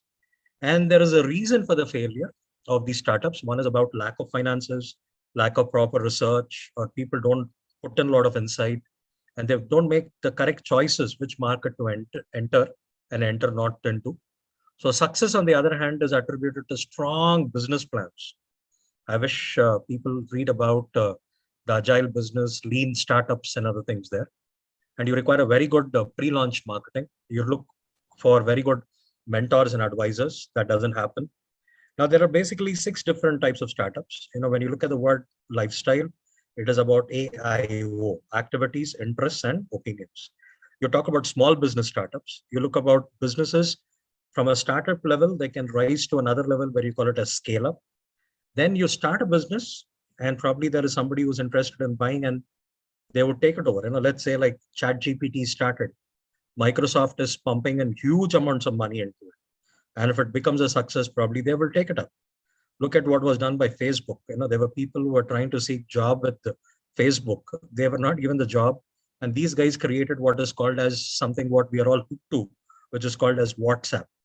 And this was taken over by Facebook later on. Somebody created an Instagram, and that was taken over by Facebook. So we're talking about viable startups. Now, there could be large company-sized startups that are there. And let's believe that at least 70% of our population is there in the rural areas. So we are talking about social startups as well. And how do they go about thriving? Now, what is a startup? A little more if we can get into the details. It is a highly growth-fueled business. There's tremendous potential and propensity to grow. And it is typically characterized by, look at these words, uncertainty and risk. Normally, we tend to use these two things together. What are this risk is? There is a fear of loss. We may believe whatever we invested may drown. Uncertainty is the kind of a thing wherein we don't have any past experience to guide us in taking our decisions about business. See, decisions we take in with environment of certainty, risk, uncertainty, and conflict of interest. Now, uncertainty is something wherein there's no past experience to guide you and you're doing something for the very first time. And there is a fear that whatever you invest may go. That is where you talk about the risk part of it. So there is that huge growth potential, but there is also a fear that nobody else has attempted before you, and whatever money you invest may go. And the business differentiates itself from traditional firms in terms of innovation, in terms of creativity, approach to growth, and other things there. So there is a rising trend of startups that has given rise to interdependent. Now look at this word. It is not independent. We are calling it as interdependent system of resources, communities, organizations, which support the growth there. This system is what we are actually referring to. The topic that's given to me is about the startup ecosystem. So we're talking about the trend. Silicon Valley is considered to be a very huge startup ecosystem, and India stands somewhere in the 19th position in the world. Recently, a survey which was conducted about the startups. Things are not really moving well. I mean, post-Ukraine-Russia war, sanctions have been put on Russia on their exports and how do they run their economy. But the thing is, we see that there are banks which are getting closed down in Europe, banks which are getting closed down in America. Recently, there was the Silicon Valley Bank which got closed down, and a lot of investors and startups have been supported by it. There's also the Signature New York Bank, and there are 6 more banks which could close down. And this is something of a disturbing signs when it comes to the ecosystem that you have. And this is where we say that an ecosystem is an interdependent system. Resources, basically, it's to do with which support the growth. And this is what we call it as the startup. Now, what is this ecosystem again? And I've just gone about with highlighting that word, which is called interdependent. So it is an ecosystem which is interdependent. It has got communities, it has got organizations, it has got resources, it has got service providers, and which supports what is called as growth of startups in a particular geographical area. All right. Now, it is a closed system in which every element is connected. I mean, they are not independent, but they are mutually dependent on one another. That is what is an ecosystem that you have, startup ecosystem. And it's divided into basically 3 components that are there. The one is the enablers. So the system of organization, which makes it possible for ecosystem players to do their job. They include, I mean, a newborn baby, which is there, which has come untimely out of a mother's womb. It needs a kind of a support which is there in the mother's womb. And we called it an incubator. And once the baby is developed, come out of that initial growth pangs and other things there, we talk about it needs to grow rapidly. And that is where we require accelerator. We require people to give money. And I have highlighted this word university because, the people who are there here to go about with coming with their ideas, maybe you have Basha sir will speak to you after me there. I mean, we have an OTBI, Osmania University's what we call it as the incubation centers and other things there. Almost every engineering college, degree college is starting this, wherein you are trying to develop people which are there at the college level itself. They get wonderful ideas. In the past, money was always an issue, but today money is not an issue. And you are getting that thing which is happening, that support which is coming from universities, even at UGC, AICT, even they are recommending that students should be encouraged to start businesses. I mean, go for startups, having incubation centers and other things. The second one, I mean, you talk about is to do with the ecosystem partners. So they collaborate, they support the thing. I mean, it could come from the government, it could come from the corporate. There are people who want to give money out of their corporate social responsibility. There are service providers. So the ecosystem is composed of various players, and each has got its own role. And universities also play a vital role in this thing there. So first is there's a high growth fueled business which disrupts the systems that are there. And a startup ecosystem has got, if you look at the periphery, you look at the big companies, you have the universities, you have funding organizations, you have various service providers, you have research organizations that are there. And the system is composed of, the basic thing is ideas. You're talking about innovation, inventions, research, the various stages the startups could be at. You need entrepreneurs, you need team members, you need investors, mentors. That's very important.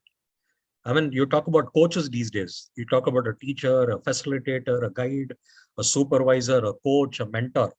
Mentor is the highest level, which goes about with bringing that potential which is there inside a person to the core and enabling different things to happen, especially for the purpose of providing jobs and creating businesses and other things.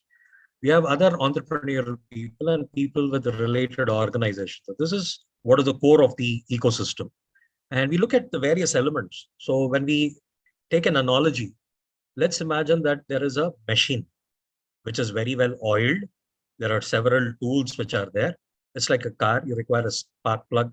You require oil, or if it's run on gas, you need something like that. You know, it's like a system. When everything goes, the car goes about with smoothly. If something is not working well, the car doesn't start at all. So you require that kind of a thing to work in a startup. And what are the things that are there? Basically, you're there because you are there to solve a problem that is there. You're trying to give a solution to a problem. So there are problems, there are ideas. So startup ecosystem cannot exist without new problems and ideas. And the businesses in the ecosystem must constantly innovate, create new products, create new services. So you are there as a solution provider. There are problems everywhere. Anybody could tell it. Suddenly the internet here in the room that I'm sitting got snapped. So I had to look for what do I do. I said I will use my hotspot to get connected again. And thanks for the patience you all shown to wait along there. So the thing is, there are problems. There are a lot of those things, and you must know how to go about with finding a solution to the problem. And basically, the ecosystem requires entrepreneurs. They are people with ideas, and they have that motivation and drive to go about with making things real. And the lifeblood, just like you say, money is the lifeblood of the business. You say entrepreneurs are the lifeblood of an ecosystem that you have. Then you need investors. They are people who provide financial backing. They will tell you, have an idea, don't worry, I'm there to take care of it. I'll give you the money. They could be a venture capitalist, they could be an angel investor. They believe in things wherein the potential could take off, right? And there are people. And a startup cannot exist without people there. It is there to enable people to provide their talent, their skills, their resources, which will enable or facilitate an ecosystem to grow. So it could include people who are the founders or the promoters. It could be the employees. It could be the investors. It could be the mentors or the various service providers. So the entire require money. All right. So that's something which is a fuel, and it is allowed to expand. It will get you to start off going from a startup to a scale up kind of a thing. And you need a lot of money and other things to run the system there. So you say money is the lifeblood of business. You require infrastructure. Look at the way the state government here in Telangana. It's not very far off where we say Bangalore is the startup hub of this country, but maybe even Hyderabad is not very far off. Look at the way the infrastructure, the flyovers, trying to provide a kind of a conducive environment to do business is being provided. So this requires infrastructure necessary. You require office space, meeting spaces, digital infrastructure. You need good internet connectivity, bandwidth. Look at the way people say that it's always convenient to travel with the metro than using the roads. A lot of those things that are there, which are coming up. You need hotels, you need convention centers to conduct conferences, seminars, and all those things there. You need services. You need services of legal. These days people are talking a lot about IPRs, intellectual property rights. You require accountants. Probably recently what we did is, if people are reading the paper, that you're allowing even the foreign lawyers to come and set up businesses in India and practice and serve the clientele in India.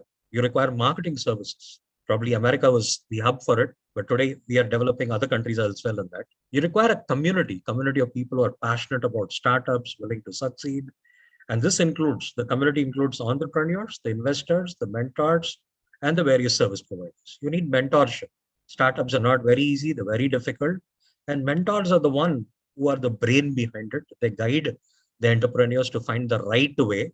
They provide essential guidance, they provide support, and they help overcome challenges if there are hurdles, obstacles. I mean, they are all experienced people who would go about with facilitating how to make better decisions that are there. You require a network, strong network of people who can help startups connect with the right resources. This includes investors, customers, service providers. So what I tried telling till now is, what is a startup? And telling about the elements of startup, what constitutes a startup ecosystem, and then what is a startup ecosystem? How does it work actually there? Now, when you look at the different elements that we have just seen there, they're not centrally controlled. It's not like RBI controlling all banks or SEBI controlling the entire financial structure. They're all interconnected. They're like players in the ecosystem. They're connected by mutual dependency. So there is a problem which arises. The entrepreneurs go about with building a business model to solve that problem. And the model is a new startup. And the startup grows and expands. And it starts off with some baby steps with an incubator, probably starts growing through an accelerator. Then you require accredited investors who would say that, I don't mind putting my money, and if this business thrives, I'll get my returns there. It also hires new employees to solve problems. Maybe there are times you may have to lay off employees. And this is how it goes about with working. So everything has got a genesis that you see that there is scope to do business. There is a problem and you want to find solution to it. So the startup becomes successful, it raises more capital. From gone about with getting my meals, place an order at the hotel, and he will get it to my house. It was home delivery. But who would have thought that there could be a Swiggy or a Zomato or a Food Panda or an Uber Eats? And later they found that they were not doing, and Uber Eats and Food Panda got merged with Swiggy and Zomato that were there. So as you keep growing, you require more money there, and people come forward to finance it, and infrastructure is required. So startup becomes a major player in the industry, and it disrupts what is called as the existing status quo. It challenges the status quo.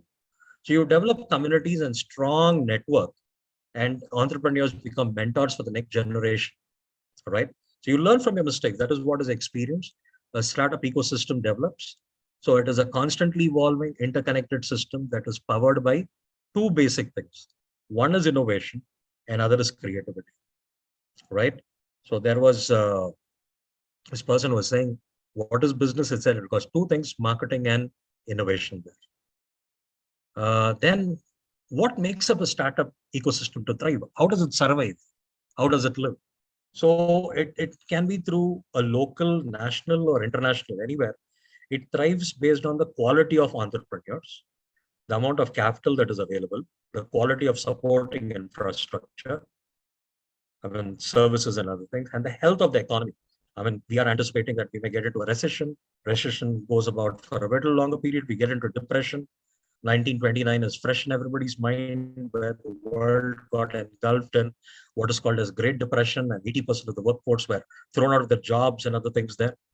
And in simple terms, a startup ecosystem will live, will survive, will grow, will sustain when the society goes about with encouraging entrepreneurs to solve problems, and the problems are disruptive solutions. You get it there? Now, you had cameras, Canon or DSLR and all. But today, your mobile phones are very powerful cameras. You don't go for that.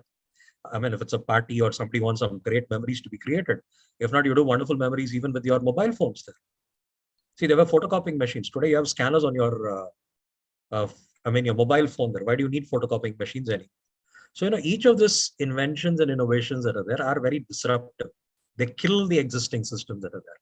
But you must be supportive of that. Society should, the society got to encourage that kind of entrepreneurs. Investors consider startups to be lucrative investment. There are people with money. They're looking for which ideas to be backed, where they can put their money in. And people will find ways to make money by providing infrastructure services to startups. And the government goes about it creating an environment that is conducive to innovation and entrepreneurship. This is where the central government, you're talking about Startup India, Make in India. There are a lot of those schemes that are there wherein you're trying to make it conducive. We are talking about textile parks and other things in the recent past there. Now, there are three pillars of startups in India. Now, till now, we were trying to focus about what are startups overall. But in India, when it comes, Startup India program is based on three pillars. It's about providing monetary support and incentives. Startups are there at different stages for different types of startups. And providing industry academia partnership. Now, Reddy College is playing this role there. It's trying to create awareness about what are the startups, how students can get into this business there, and how do you go about with getting money. And money is not an issue today. You have the right kind of an idea, the zeal and enthusiasm to pursue and persist with it. People are there to back up your idea there. So you're talking about providing the industry academia partnership. That is why university colleges play a vital role. And you're talking about simplification.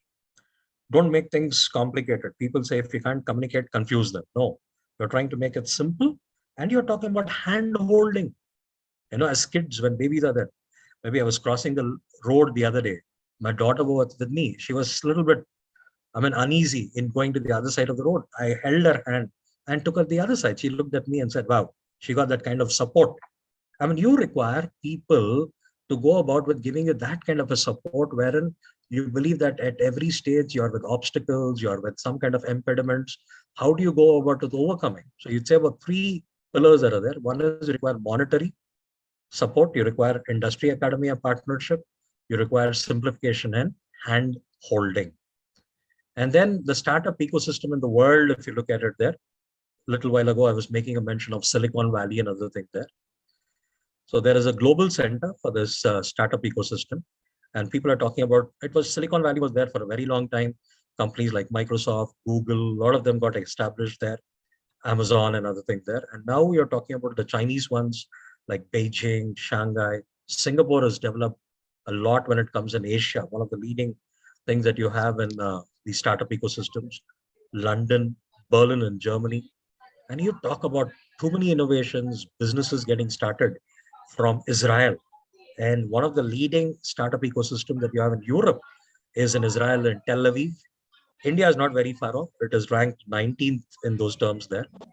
The startup ecosystem in India, if you look at it, recently it has been rated as the third fastest growing. If you look at the newspapers and other things.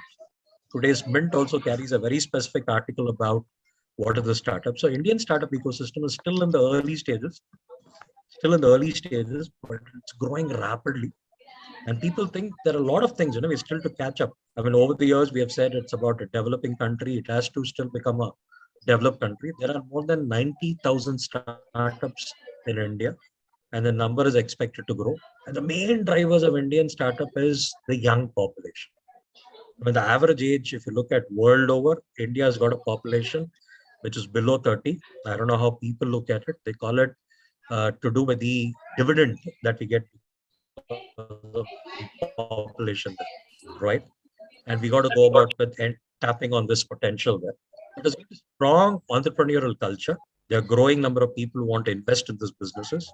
Entrepreneurs, for a very long time, it was only family businesses and other things in the past there. But now there are people who said, I want to start up a business. I'm not looking for a placement or a job, but I'm willing to be a job provider rather than a job seeker. And there has been a big rise in the entrepreneurial output. And it is said that Indian startups are going to raise 42 billion in 2021. This is something what I'm telling is a period wherein we just have come out from COVID. 2020 March 23rd, I think today is 27th of it there. It's 3 years that is there. And we're still finding it. There's been a lull. And today it goes about saying a survey which was conducted. I think we are getting huge investments coming, and it's again getting back to the pre-COVID levels and other things there.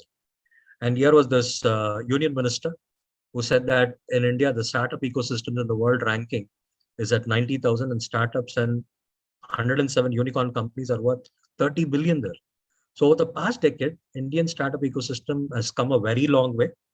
with the rise of digital technologies, something which is really propelling and pushing our entrepreneurship is about digitalization, right? And we are talking about the central bank digital currency. We don't want to talk about the other formats that the world is thinking about investing in digital currencies there. So we are talking about rise of digital technologies and increasing number of young entrepreneurs. The country is now a home to the third largest startup ecosystem in the world, third largest ecosystem in the world. And there are 3 P's to it. If you want any business to succeed, we talk about 4 P's in marketing: product, price, place, promotion, people, process, physical evidence, productivity, if it is services. But if you talk about startups, we say we require 3 things there. That is people. We require to understand the processes and the product. The 3 P's are often called to provide the highest return for your efforts because they act as cornerstones. It's like a tripod on which the startup ecosystem rests on everything that the business does. So with the growing economy, there's an increasing technological advancement disrupting traditional business models. There's a large pool of talented individuals. So scope for Indian startups is very much immense now. We talk about sunrise and sunset company. There is sunrise sustainable development, and there is a lot of things people talking about doing away with fossil fuels, green energy, health-related technology, deep technology, clean mobility,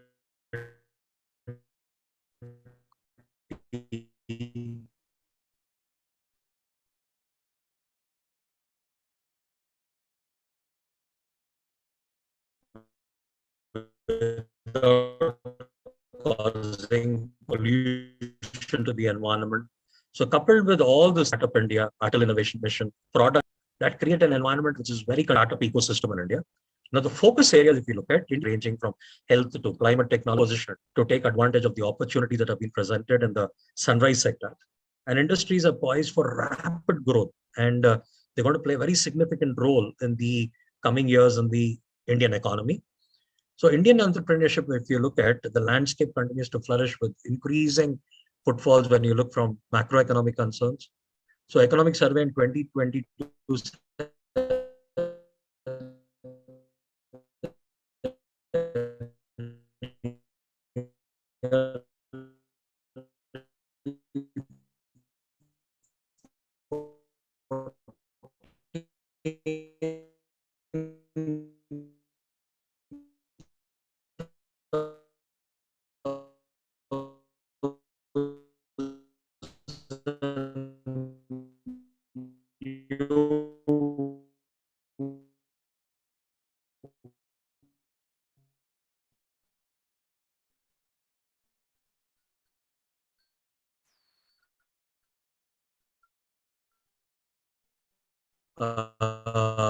startups that joined, and there are around 500 per year. So Indian startups have raised 24 billion across 1,021 deals in the calendar year, just last year, according to the PricewaterhouseCoopers house there, consulting group.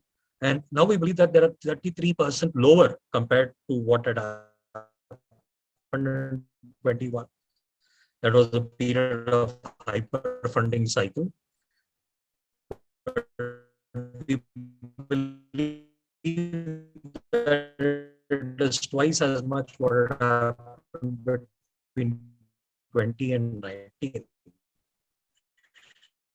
The thing is adding up. But there is negative parts that I'm going to focus on for some time and probably tell out as to how do we come with the solution. Let's say the Indian startup ecosystem, one of the most solid ecosystems, and there are some problems that are there. Let's list them up.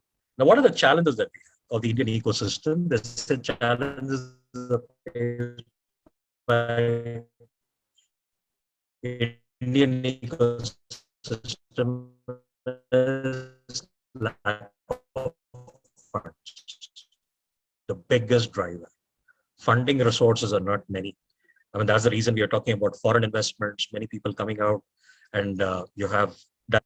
going to the World Economic Forum, inviting people from there and say, come and invest in our state. Simultaneously, you had people from the other states also pursuing and wooing people from abroad to come and invest. So you have less number of customers, lack of fund that is there, and startup needs money. Unless that is there, everything will go down. We require money, huge money there. And let's look at some of the reasons why we say that's not happening at a fast pace. Maybe NEP is going to bring in a essentially requires communication, collaboration. Yesterday, it was a kind of a thing where announced that mute, yes. We talk about lack of innovations. We need more and more ideas. Idea is the genesis of the startups. Lack of funds that are there.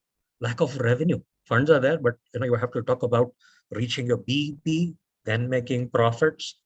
Your total revenue is constituted by the price and the quantity you sell, the number of customers you serve or the number of units you sell there.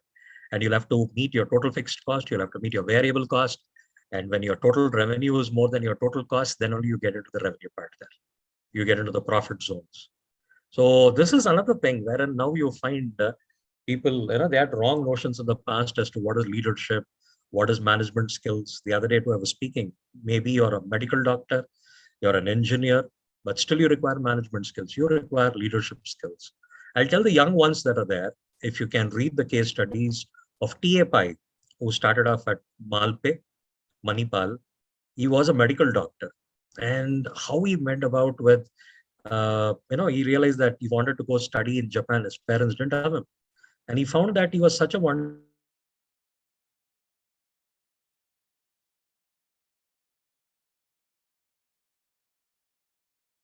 that is a hub of education that you have there. There are a lot of edupreneurs that you have there. And he started to encourage people to save. Women said, how can you open a bank account? Bank account requires 5 rupees. And we are left with 25 paise. But he said, you can start off with that. And he provided them a lot of support. And later he found that things were not challenging. And you can't become rich if your community doesn't become rich. That's something that you got to learn. Right. And what he did is he said, people, you're giving them only fish and food, rice there. Why did you give them milk? Said, where do we get the money? They said, buy buffaloes. People said, Pai, sir, you must be crazy.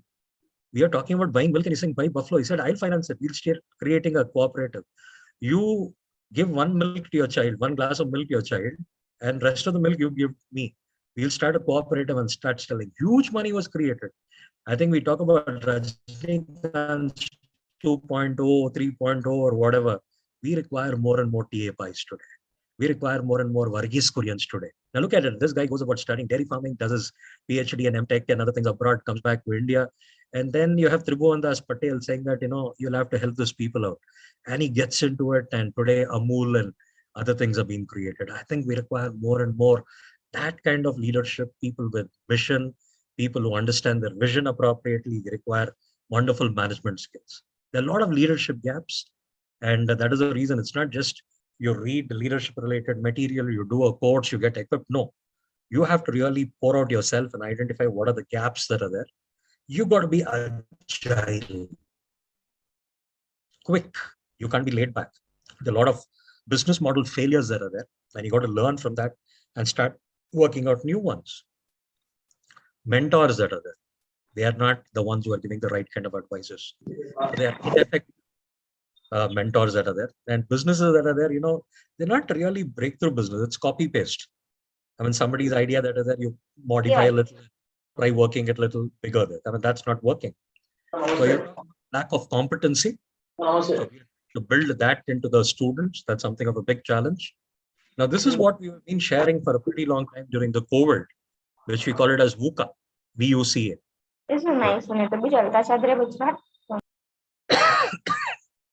We are talking about how much do you know about a given situation and how well can you predict the outcome of your action. Now, this is old, it sounds pessimistic, but what we require is the optimistic one, wherein the volatility needs to be converted to vision, the uncertainty needs to be converted to understanding, the complexity needs to be converted to clarity. Just now I said we require people with agility, right? The ambiguity that is there needs to be worked. I wish the young ones spend little quality time. And then there are new models coming up. People say that this doesn't work out well. We require to understand modern businesses from the point of view that they're very brittle. Glass is something which is breakable. I throw a plastic glass, nothing. Glass, if it falls down, pieces. That is where it is. And you're getting very anxious. What will happen? You're very covert. And things are not like easy to understand. 2 into 2 is 4, 1 into 1 is 1. It's not like that. Things are very non-linear. And whatever you see around, it's not easy for you to understand. That is where you say it is incomprehensible. And there is another thing, Center for Creative Leadership in US has created. It's not VUCA, it's not BUNNY, but what you call it as RUPT, R-U-P-T. It's an acronym, it's an alternative where they say things are changing rapidly, things are very unpredictable, things are paradoxical, we get into tangles. So we need to watch out for these. And how do you navigate this? You require reasoning. And that will create reality. You require to overcome unpredictability by shared sense making. That will lead to understanding. The paradoxes that are there, you require integrated thinking. That will lead to new possibilities. You're into tangles, everything looks, you can't figure out what is start, what is end. You need to understand the patterns, and that will bring in what is called as transparency. So you require to the core what is called a strong leadership. And this is few things that I tell it to the students here. There are 6 C's for the future education. For me, I'm being an advocate over the past few years. I've been teaching, getting involved, and I tell the students, if somebody learns karate, that is for physical self-defense. But if you're learning what is called as critical thinking, that is for your logical self-defense. You got to really work hard. The future NEP and other things is with critical thinking. And if you're not equipping yourself with the skill wherein you can reason out, you can improve your thinking, you can think about your own thinking, you're going to miss the bus. So I'm talking about thinking critically is very, very essential.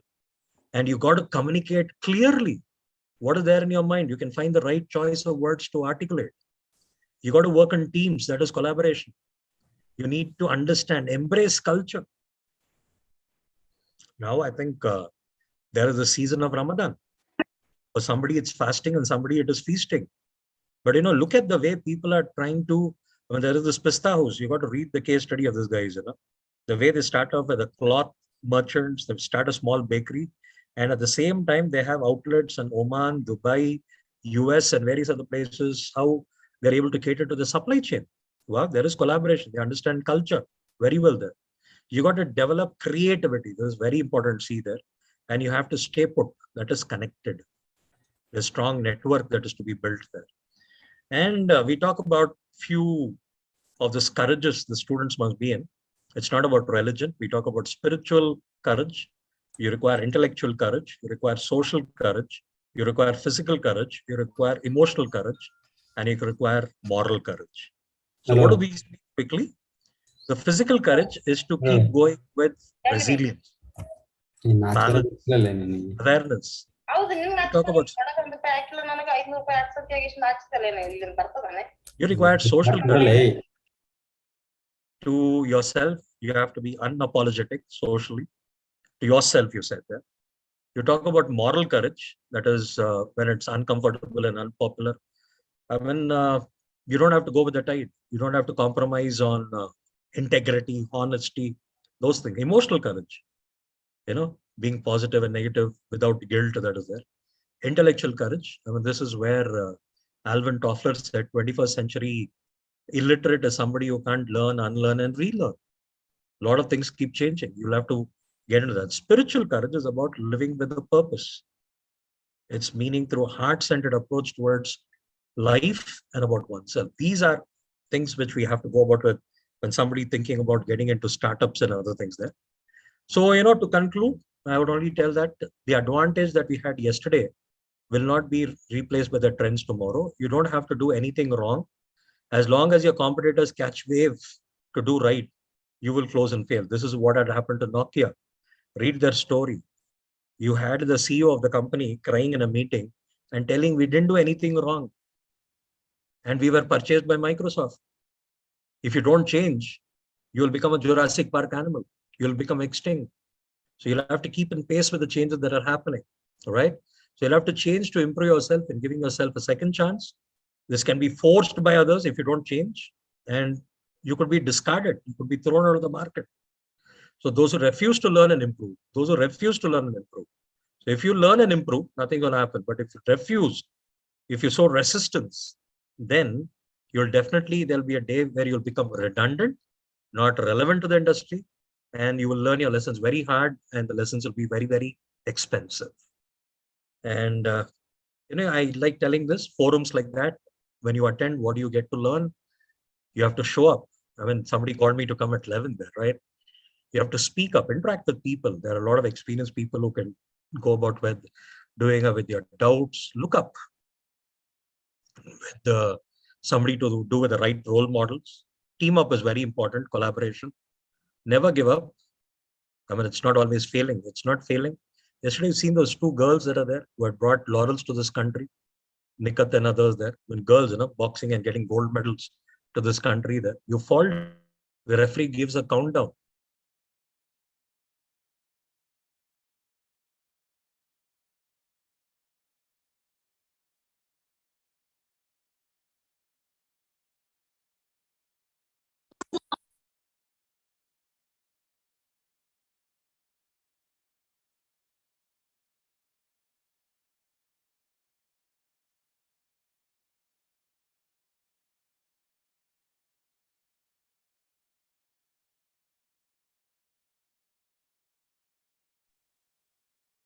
Sir, we are unable to hear you, sir.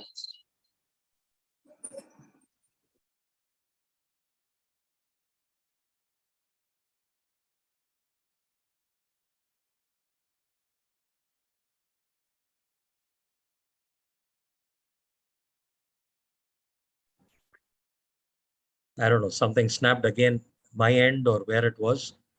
I lost.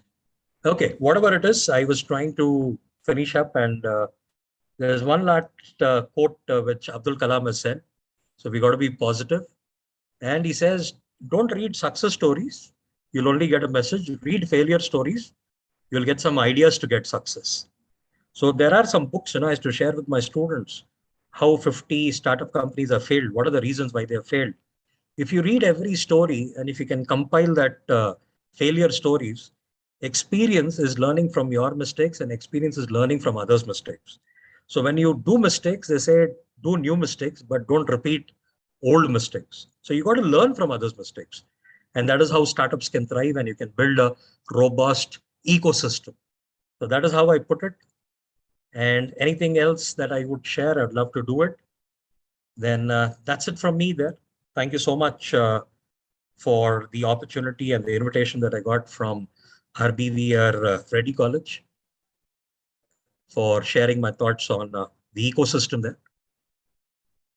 Salome ma'am, anything that I could do, or you have any questions? I can take one or two, then I could quit. Thank you so much, Patrick, sir. Participants, if you have any questions, please pose the questions, or you can ask the questions directly. Excuse me, ma'am, can I ask a question? Yes, ma'am, Chandana, go ahead. Sir, can you please tell me, what are the skills that entrepreneurs should be, they have to rely on so that the social venture can be a successful one? Ma, the thing is, you get a lot of theory on that, but I would tell you, first things first, you get wonderful ideas, but you don't know how to communicate it properly. So I just referred in between. I told 21st century people require 4 skills. You require communication. You require how to work with people, team. See, as an individual, you would be very well, but when it comes to working in teams, egos come. So how do you work in collaboration? Next is you got to be really creative. That is the essential skill of an entrepreneur. If you do what others do, what is new about it? So you got to be very creative. And I would tell you the core of it is critical thinking. Right? So you'll have to go about with working on that. And I'll tell you, as a student, work hard on your study skills, work hard on your strategic skills, on your software skills, and most essentially, what leads to success is soft skills. So spend quality time on it. And Harvard study says, like whatever university degree which we get, 15% of it leads to success and 85% is about soft skills. Leadership is one thing which can't be taught. You don't read a book and you become a leader. Leadership is to be caught, C-A-U-G-H-T. It can't be T-A-U-G-H-T. So read books by John Maxwell or any wonderful books by Indian authors are there. There are a lot of biographies that are there. But the thing is, you'll have to get it ingrained into your system. It has to get into your DNA. So that's something if you can build in, attend the leadership programs, or for me, for the students, I'll tell you, it would be nice. You have got your mobile phones. Why don't you go about with joining into a MOOC course, massive open online courses that are there. There's a lot of those things about leadership. There's a lot of things about startups you can learn. You can take exams, you can get certified on a few things there. So you can pour out yourself that way. Did I answer you? Yes, sir. I am satisfied, sir. Sir, as you mentioned, the so and so qualities like an entrepreneur should build up in themselves. So how one like if say a startup, even though if that student is a very like at a very young age, if for suppose if I'm a student and I'm doing starting a business now, so I don't have any knowledge regarding what I have to do, but I have to do a business. So regarding the startup, as we should have some qualities. But how can I know that I lack this so and so skills and other capabilities to become an entrepreneur? You need a good mentor, ma. You need to go about it approaching somebody who's there. I mean, this OTBI, which is there in OU, or you have the T Hub, V Hub, or there are Alep. You're a girl, right? Alep is there, which is about helping women entrepreneurs. So you can approach them and they will give you the right kind of guidance. Sometimes you may have a lot of enthusiasm, but you may miss out with basic foundation and other things there. So if you can work on that, that will take you big. Yes. Okay. Thank you, yeah. sir. Right. Excuse me, sir. Good morning, sir. Yeah, Prakriti. Sir, can you briefly tell me about these some of the legal obligations and permissions for any startup companies or any industries? Yeah, ma, right from getting your name registered, domain, preparing memorandas and other things there. There's whole gamut of things which come under the legal part. You know, you have to have your business registered, or probably your idea is first thing which you got to get it patented. You have a wonderful idea, but what if you don't get it patented? Somebody else steals it and he says this is theirs, and you continue doing a business, then you will have to end up paying royalty for your own idea. So first thing is, when there are ideas, you know, these days you have this thing, management events where students go very enthusiastically, they have a brilliant idea, they make it public. Now I am somebody who will advise against it. The thing is, if you have a wonderful idea, I think disclose it only to the one who will not leak it. And the thing is, ensure that you get it patented first. I mean, there are a lot of websites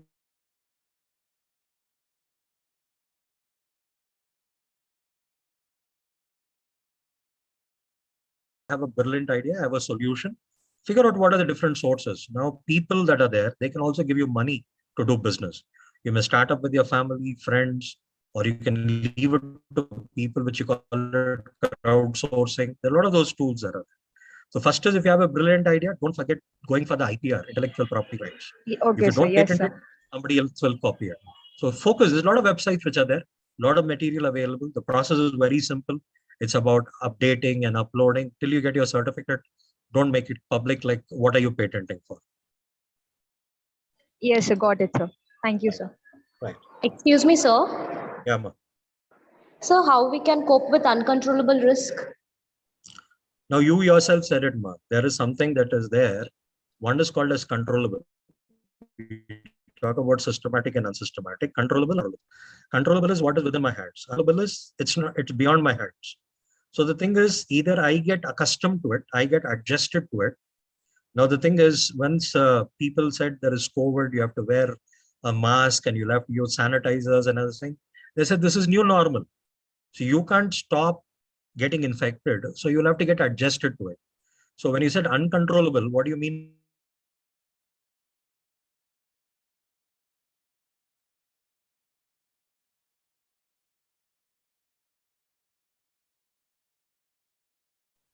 Did I answer you, Kalyani? Yes, sir. Yeah. Thank you, sir. Anybody else? I'm happy. People are interactive. It's not just that boring thing where I talk to the laptop around. Good afternoon, sir. Yeah, Makaruna. Sir, I have a question that how we can cope up with uncontrollable risks, sir. I've just answered it. The lady who asked. coping up with an uncontrollable risk, differentiate these two words.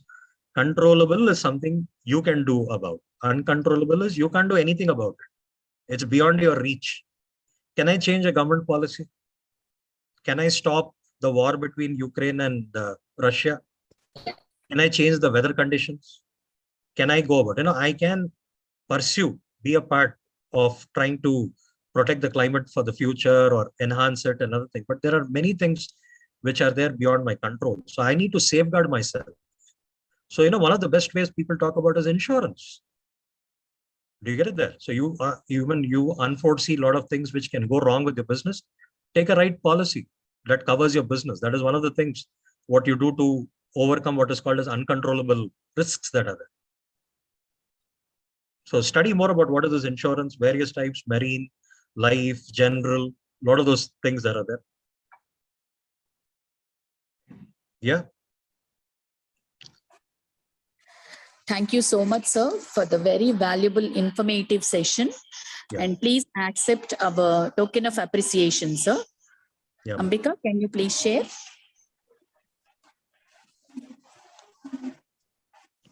Wow.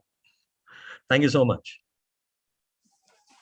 Thank you, sir, for the excellent session. Okay. Now we welcome Dr. Hafiz Badshah, sir. And I request Ambika to introduce, sir. Basha sir, if you are here, welcome, and I'll quit. I have to get into a meeting here. So I just left that meeting halfway and came, and I'll leave the meeting. Thank you so much. Thanks once again. Patrick sir, thank you so much. Thank you, ma'am. Thank you. Thank you. Thank you, sir.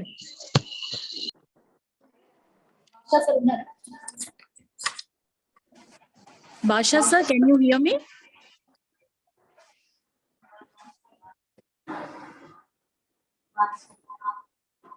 Basha, I said this.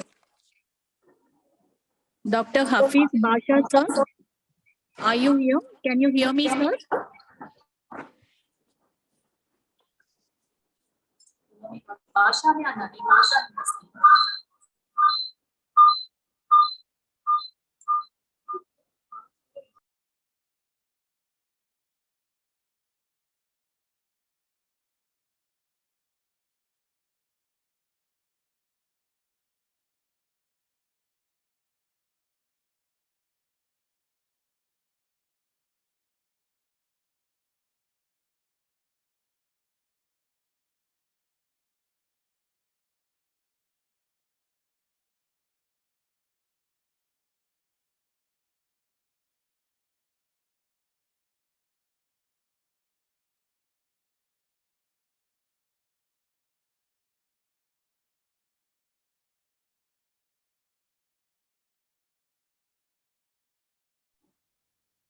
I request the participants to stay back. Sir is going to join us in next 5 minutes.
Sir, good afternoon, Basha sir.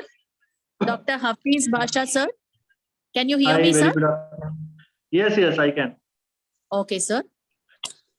I request Ambika from Department of Commerce to introduce the speaker. Thank you, ma'am. Dr. R. Hafiz Basha is responsible for the innovation, incubation, and entrepreneurship related activities at Osmania University, more than 100 years old public state university of Government of Telangana. Sir is also selection panel member at Ministry of Electronics and Information Technology, National Center for Additive Manufacturing. Prior to this, he was CEO, Chandigarh University Technology Business Incubator funded by NSTBD, Ministry of Science and Technology. He also worked as Dean Director at several engineering colleges, including Lord's, Ashoka and Bharat institutions in Hyderabad, and officer on special duty to Potem Chancellor KL University in Vijayawada. Sir was a social entrepreneurship consultant at Canada-based Bala Visaka, where he was instrumental in collaborating with Prime Minister's India Israel Innovation Bridge Program. Sir also conducted series of workshops on social entrepreneurship for women at Tier 2 and Tier 3 cities of Telangana with funding from the Office of U.S. Consulate General Hyderabad. Sir is also serving the Ministry of Skill Development and Entrepreneurship as the Institute Management Committee member at the National Skill Training Institute and the Ministry of Defense as project consultant for the Electronics and Radar Development Establishment, Defense Research Development Organization, mentor at Entrepreneurship Development Center, Ministry of Micro, Small and Medium Enterprises, advisor,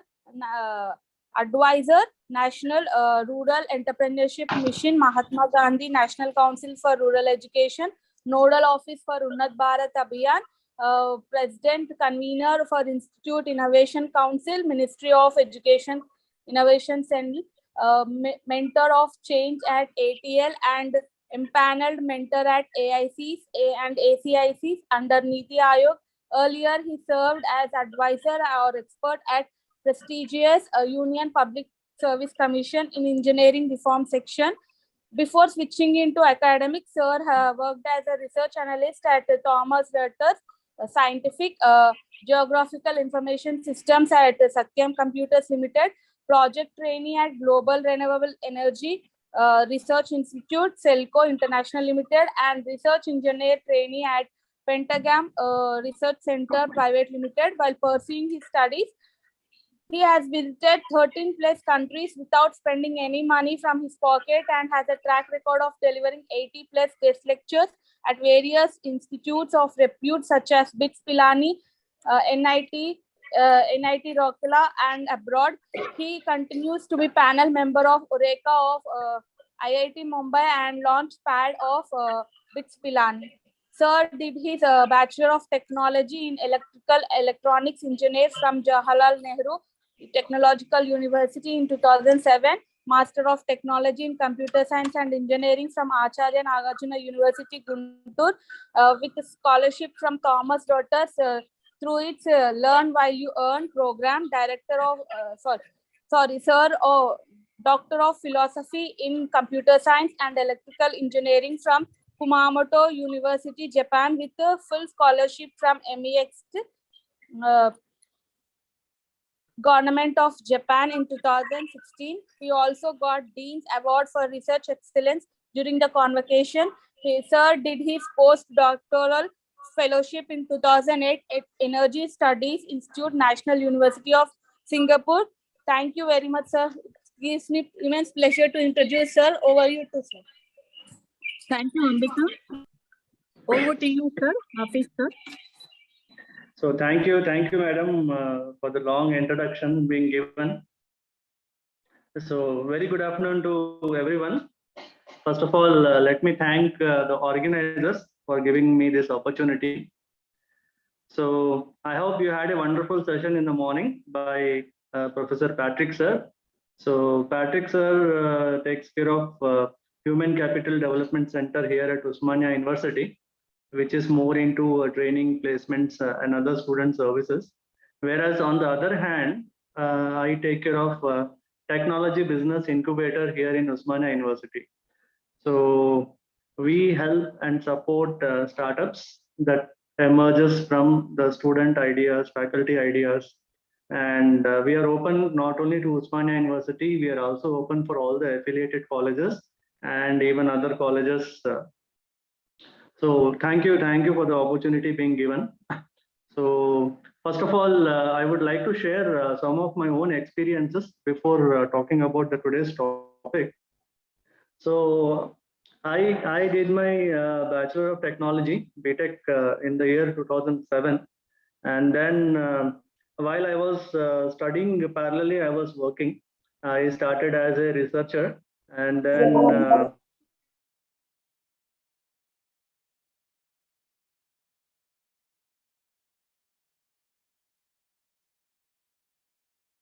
though I started my career with Satyam Computers, and then I moved to Thomson Reuters. So thanks to the company for supporting me during my MTech. So when most of my colleagues did their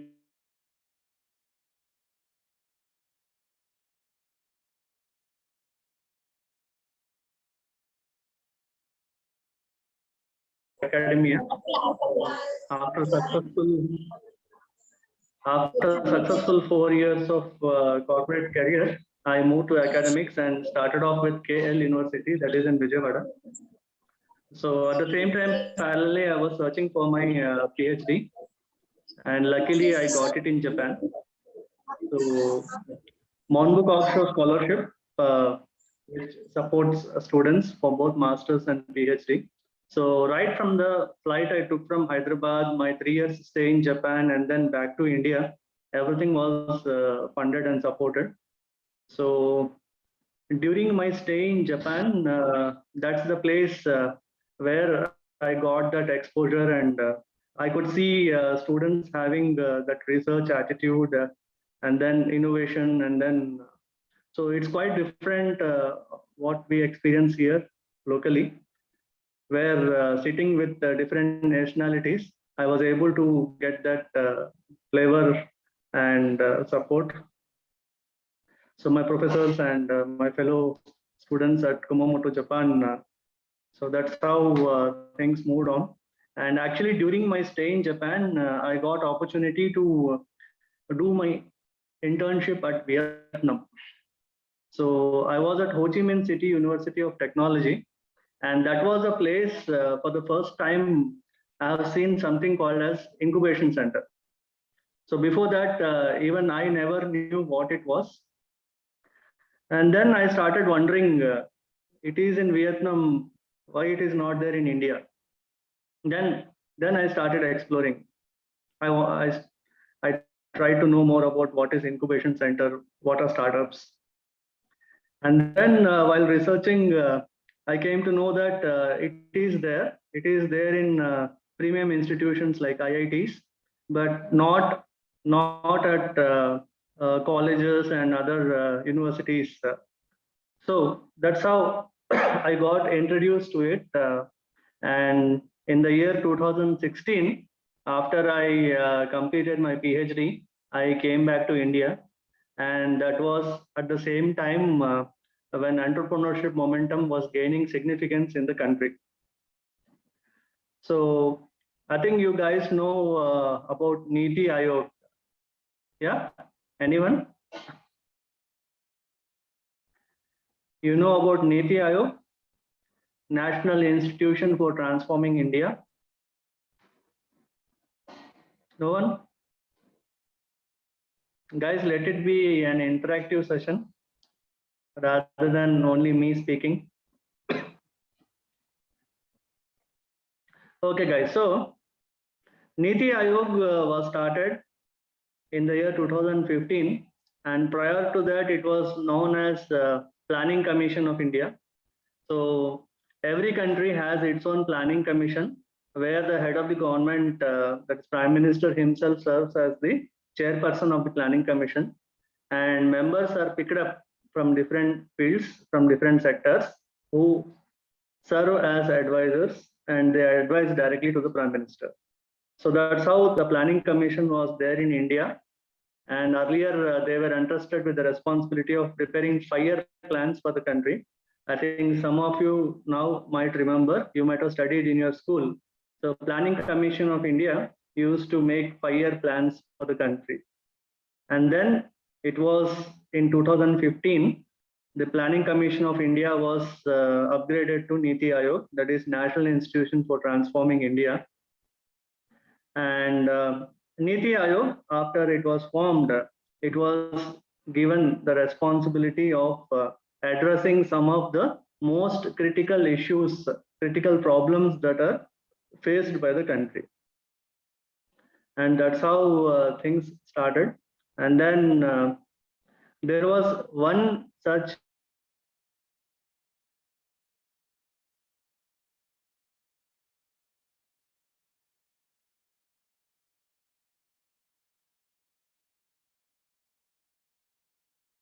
issue.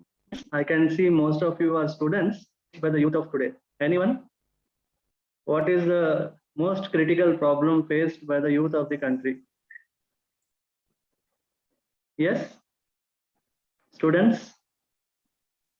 Employment? Unemployment. Yeah, unemployment. Very good. So we all know every year lakhs and lakhs of students are passing out and there are not many jobs over there. And that's how unemployment was increasing. And it came up to a level where it has significantly increased and it has become a national issue. So Niti Aayog was entrusted the responsibility to address this critical problem. So the experts sitting at Niti Aayog, they had a lot of brainstorming sessions, and then after that they came up with something called as self-employment. They said the employment problem cannot be solved. The only alternative could be self-employment. Here there are two logics. The first logic is the moment the person is self-employed, he or she is not unemployed anymore. You agree? And then the second logic here is if he and she, whatever they are doing, if they get successful, they will be in a position to provide employment opportunities to 4 more others. Yes? So with this, the government of India has invested huge on self-employment. And let me tell you guys, today, almost there are 10 different ministries who have kept schemes, various schemes for self-employment. So there were organizations started like Startup India, Digital India, Stand Up India, Invest India. They were all kept directly under the PMO, that is the Prime Minister's office. And then under Niti Aayog, they have established something called as AIM, which stands for Atal Innovation Mission. So Atal Innovation Mission was started in 2016. And it was for the first time that the government has picked up a person from corporate sector to be the mission director. Otherwise, usually most of the government missions are headed by the bureaucrats, IAS or IPS officers. But this was for the first time when a corporate guy was picked up. So Ramanatha Ramanan sir, he was at that time senior vice president with the TCS. And that's how they picked him as the first mission director. And under his leadership, there were 2 important programs that were started. One was for the schools and other one was for the higher educational institutions. At schools, they started setting up something called as ATLs, which stands for Atal Tinkering Labs. And at higher educational institutions, they have started something called as AICs, which stands for Atal Incubation Centers. So first I tell you about ATL. So ATL is nothing but a small lab inside a school where the students who are very young, very curious, they get access to all the latest technologies. It can be anything. It can be artificial intelligence. It can be robotics. It can be 3D printing. So all the latest technologies are kept in that small lab called Atal Tinkering Lab, and exposure is being given to the students at that age. So the idea here is, if those school kids, if exposure is given to them at that age, by the time they grow up, by the time they come to your age, then they will definitely do something on innovation and entrepreneurship. So with that idea, Atal Tinkering Labs were set up across the country. And probably by now, I think there are some 20,000 schools having Atal Tinkering Labs established already. And let me tell you guys, it is one of the most successful program of AIM, Atal Innovation Mission, where students, they got huge opportunities to exhibit their ideas, not only in India, even in abroad. So some of the students even got opportunity to travel with the Prime Minister to countries like Singapore, countries like Israel, Russia, and so on. Even those students from foreign countries, they also visited India, and there was some exchange programs happening. So that's how it was successful at schools. And now coming to the higher education institutions. So as a pilot batch, Niti Aayog picked up just probably 2 per state was their equation. And that's how they first started off with around 50 incubation centers. They started calling it as AICs, Atal Incubation Centers. And they have kept a fund of 10 crores per center. That was a budget allocated at that time. And 50 plus Atal Incubation Centers were initially established across the country. So even in Hyderabad, we had 2 incubation centers established at that time.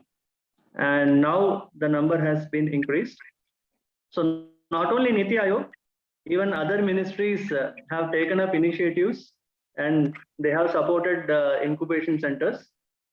So 2 kinds of funding were made available. One is the institutional funding, and another one is direct funding to the startups. So before we talk more about incubators, let us just quickly talk about what are startups. Yes, anyone? I think Patrick sir might have already discussed about this topic, but still let us just quickly revise. What do you mean by a startup, guys? Anyone?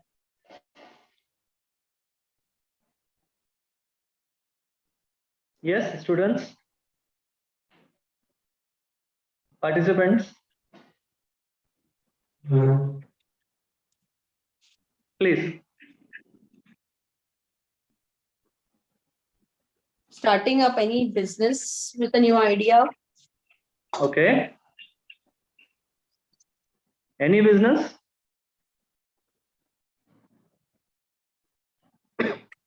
Is business and entrepreneurship both same or different? No, both are different. But then starting up with some creative idea. Right. So you all agree with me that they are not same, they are different? Yes. Okay, so what is the difference?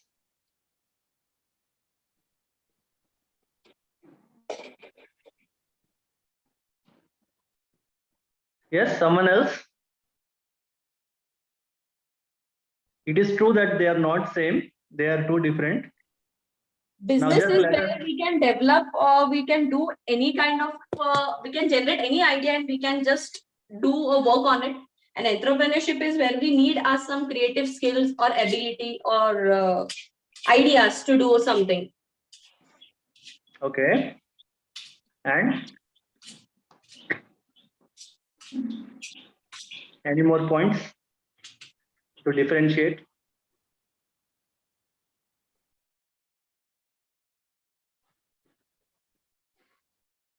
Come on, guys, be active. You're all young. Young minds have more ideas. Crazy ideas, in fact. Yes? No one? You want me to tell? Okay, I'll tell you the basic difference. If you start something which already someone else has started before, and it is a successful model, they're already making good money, and you also wanted to start because you are getting profits, then you are just a businessman, and what you're doing is just called as a business. It has nothing to do with entrepreneurship. Okay. On the other hand, if you start something which nobody else has started before, nobody else has tried it before, it is new, it is innovative, and then you yourself don't know whether it will be successful or not, you are taking a huge risk, then you are an entrepreneur. Yeah, getting? And then there is also a definition for startups. So I don't want to ask you the definition, but you just tell me in simple terms, what could be a startup? Yeah, we are all saying startup, startup, startup. Startup has become a buzzword. What is a startup otherwise? Yes?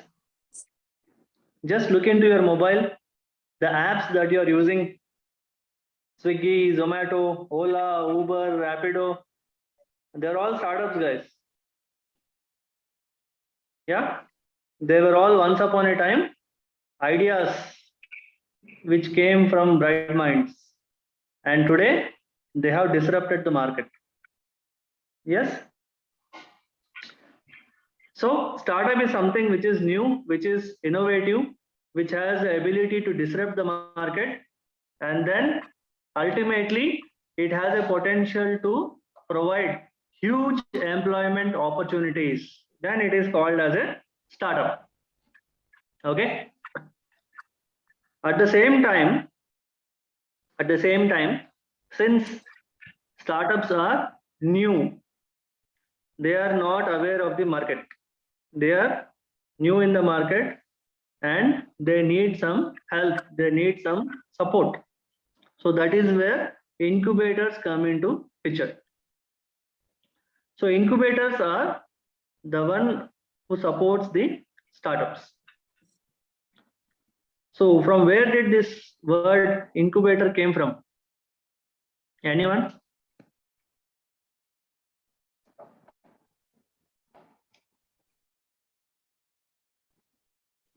Incubator. Have you heard about it somewhere? The concept of the science, sir. Sorry? From the concept of science. In general, from where this word incubator came from? Entrepreneurship. So I'll give you a hint, it came from hospitals. Oh no.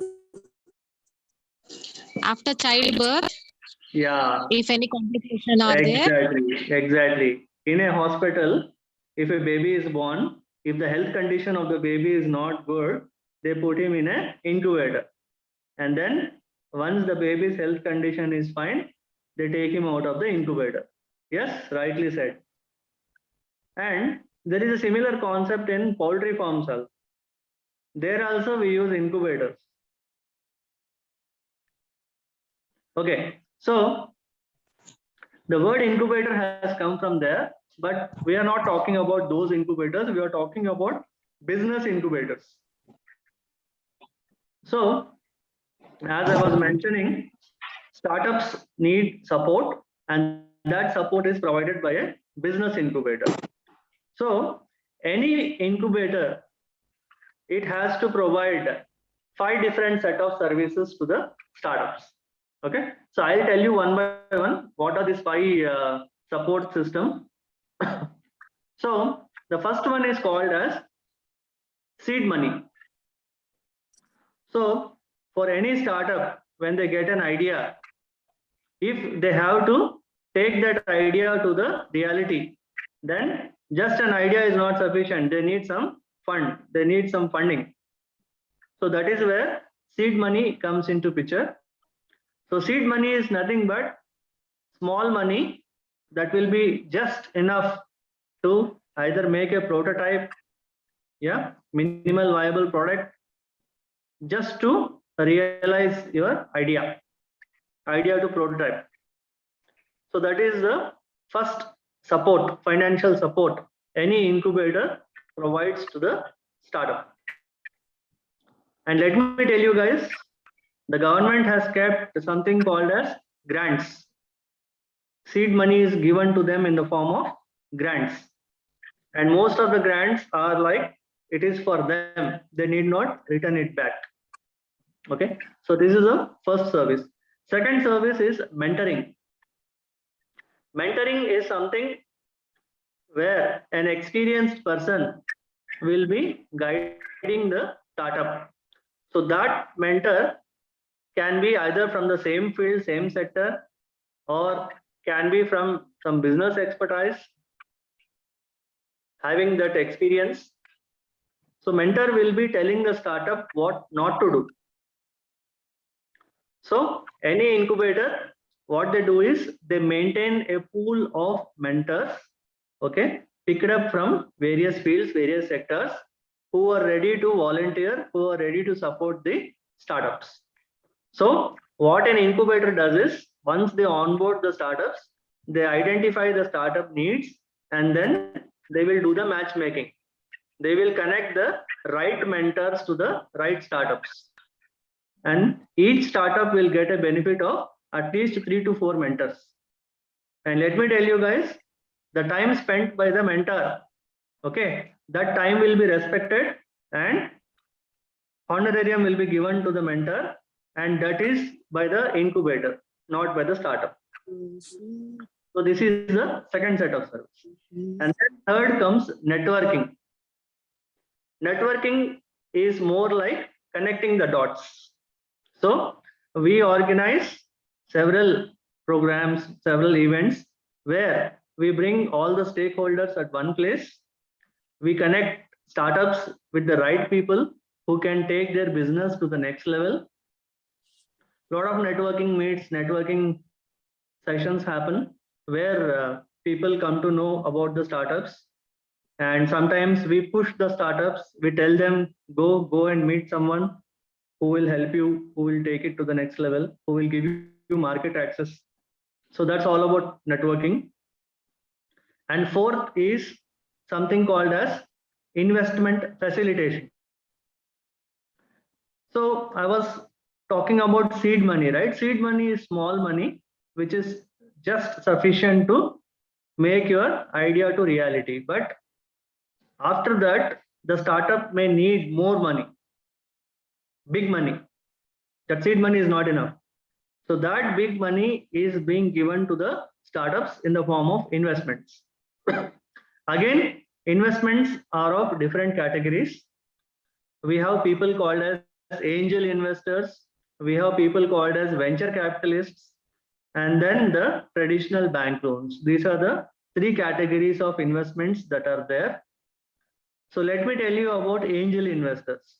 As the word itself suggests, angel.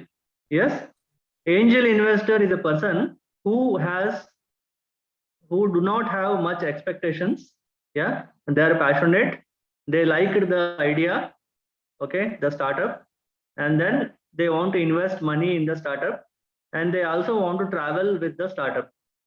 So if that's the case, they are called as angel investors. So they give some funding to the startup, but at the same time they take some equity, but equity will be very low. At the same time, the fund size may not be too big. On the other hand, there are venture capitalists sitting with huge funding.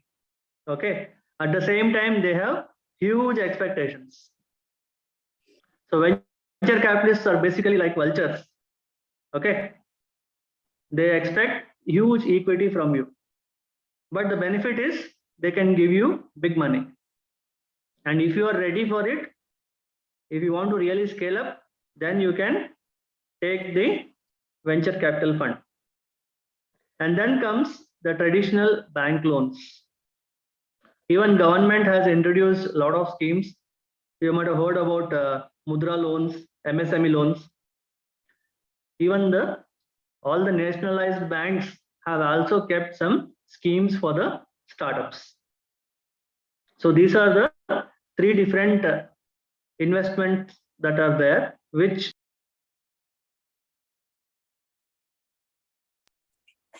okay. And the fifth service is called as co-working space. So any startup, they need office space. And if they want to set up their own office, you know there are costs involved. Yes, it will be in terms of renting the premises or taking it on lease. Yeah, and then procuring all the furniture, infrastructure, facilities, and then comes your electricity bill, current bill, internet bill, water bill. Yes. So startups may not be in a position to afford to have their own office during the initial stages. So that is where the co-working space come into picture. Any idea, guys, what is co-working space? Co-working space. Yes. Nowadays, most of the corporate companies are also going for co-working space. So co-working space is more like a plug and play office, okay? Where as a startup, you need to just come. There will be a ready-made office available for you for occupancy. You have to just choose how many seats you want. You can even get started with a single seat. And then as you expand, as you have more team members, then you can take more number of seats. And that is how you start your business. Suppose the fan is not working, then who will fix it? The person from co-working space will fix it. Okay, it's not your responsibility. So you can focus on your business. So that is how the co-working space works. So co-working space, what happens is you can see multiple companies sitting under one roof doing their respective businesses. So what happens here is there are opportunities to collaborate. There may be one company who will be your potential client, who can be someone who can give you a project, or sometimes they can offer a certain sort of services for you. They can be a vendor for you. So those kind of possibilities will be there. Sometimes there will be startups at early stage. There will be a few other startups who are already well established. So that is where the big startups will be able to support the smaller startups. So all these possible collaborations will happen when people sit together and work together in a co-working space. So that is how it works, guys. So these are the 5 set of services any incubator provides to the startups. How many of you know T-Hub? You all know T-Hub, right? What is T-Hub today?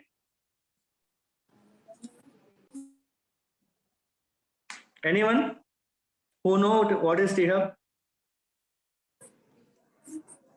Sir, to extend support for the purpose of entrepreneurship, actually, the T-Hub was established. What is T-Hub otherwise? And what is T-Hub today? Its stature. It is playing a major role in encouraging the entrepreneurship and startups, sir. Okay, how major? Research also, research purpose. Okay, you heard about T-Hub 2.0? Integration appears. Not exactly. T-Hub 2.0. This is So the first T-Hub, as rightly said by you, T-Hub was an initiative of government of Telangana Okay. So the players like IIIT Hyderabad, ISB Hyderabad, and Nalsar, along with Government of Telangana, they established T-Hub. And earlier it was inside the campus of IIIT Hyderabad. And later on, they moved out and now they have their own space. Okay. So T-Hub 2.0 was established very recently, okay, at Mindspace High-Tech City. And let me tell you guys, T-Hub today is the world's biggest innovation center. And it is in Hyderabad. Okay. So after T-Hub, V-Hub was also started, Women Entrepreneurship Hub. And very recently, Y-Hub also was started. So Telangana government, in collaboration with UNICEF, they have started this Y-Hub, which is called as Youth Hub. It is for children. And not only that, today in Hyderabad itself, there are more than 40 plus funded incubators for the benefit of startups, including Osmania Technology Business Incubator, OTBI.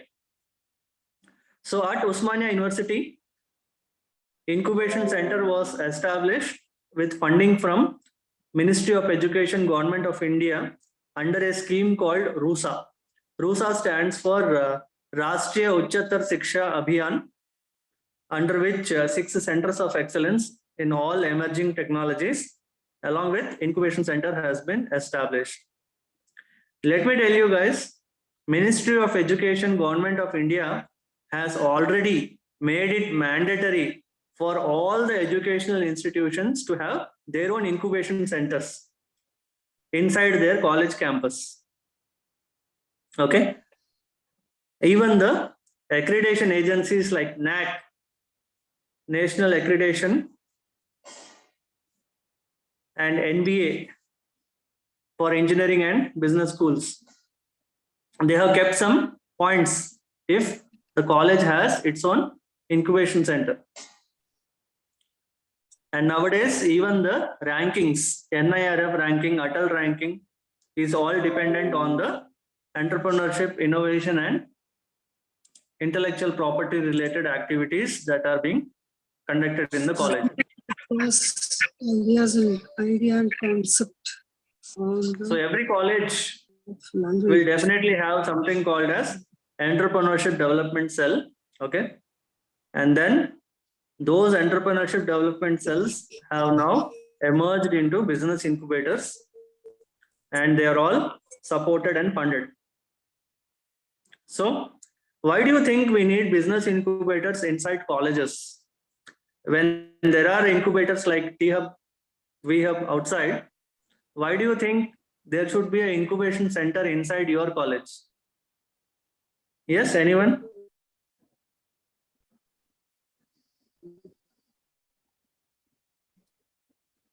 మీ కాలేజ్లో incubation centre ఎందుకు కావాలి, ఎందుకు ఉండాలి?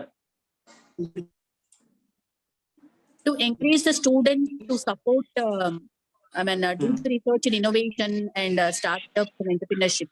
Even Reddy College also has a innovation incubation center. Right. So the purpose here is to harness the ideas coming out of those young minds. I was already mentioning, right? Young minds have more ideas. Yes, sir. So in order to harness those ideas, the government has decided that incubation centers should be established inside the educational institutions so that those ideas can be taken to the next level. And that's how it's working. Even Osmania University has taken this initiative. Osmania Technology Business Incubator is also supporting the incubators at affiliated colleges. So already 4 incubation centers have been established with support from Osmania University, and there are so many other colleges who have signed MOUs with us, and then we are doing some joint activities, joint programs, and then we are also encouraging students towards entrepreneurship. So I wish we also collaborate with your college as well, and then we can take things forward. Yeah. So recently I have written an article where all the government schemes that are introduced by the government, I just consolidated it, and then that article I have sent it for publication. So very soon, once the article gets published, I'll definitely share it with you guys, okay? So that you can understand. So what I wanted to tell you guys is just try to understand and try to realize why there is so much of exercise been happening. Why everybody are saying, why everybody are talking about this entrepreneurship, self-employment, yeah, incubation, startups.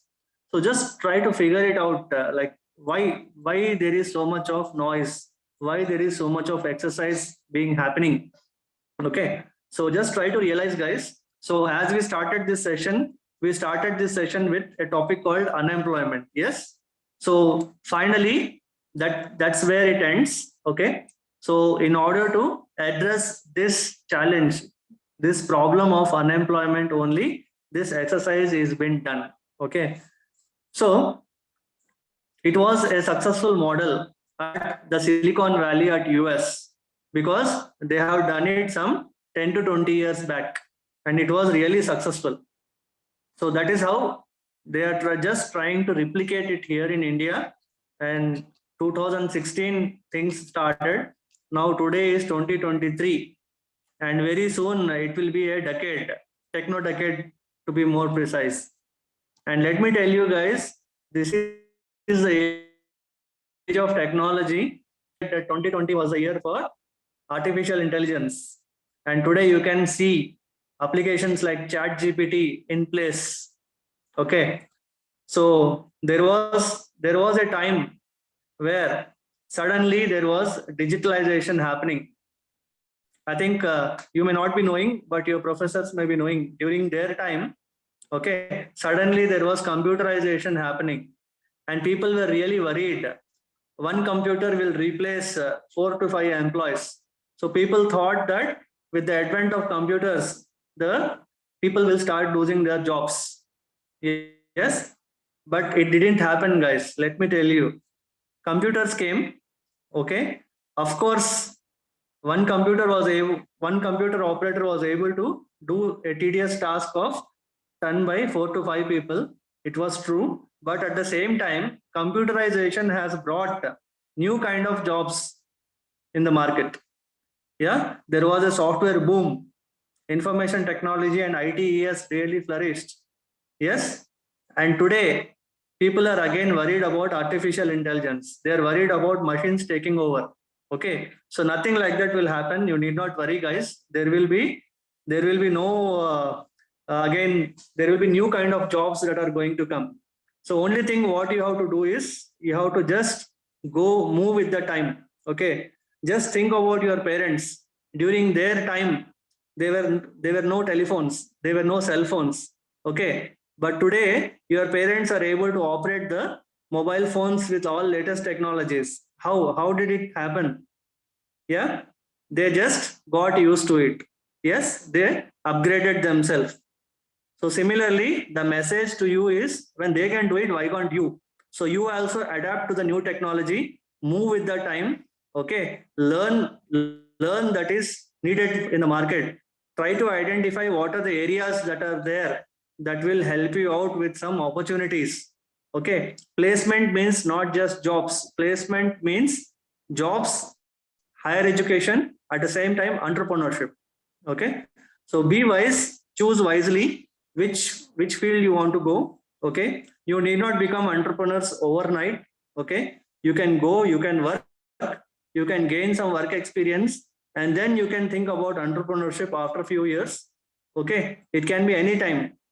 You might have heard about stories of KFC. Yes, the founder of KFC started it after 60 years of age.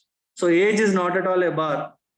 Okay, so think about it, guys. So the final message to you is let entrepreneurship also be a career option alongside jobs and higher education. So with this, I stop here and I'm open for queries. And I invite you all to sometime please do visit our center. So we have a huge facility here at 24,000 SFT square feet area in the campus of Osmania University. We are sitting at a building called as CFRD, which stands for Central Facilities for Research and Development. Okay, so you all are welcome. Anytime you can just please pay a visit to our center and we will be happy to support you. So we are here to listen to your ideas. Okay. Thank you so much, sir. I request the participants to ask the questions if they have to ask anything. Participants? You can mute yourself and ask the questions. Please unmute yourself, girls.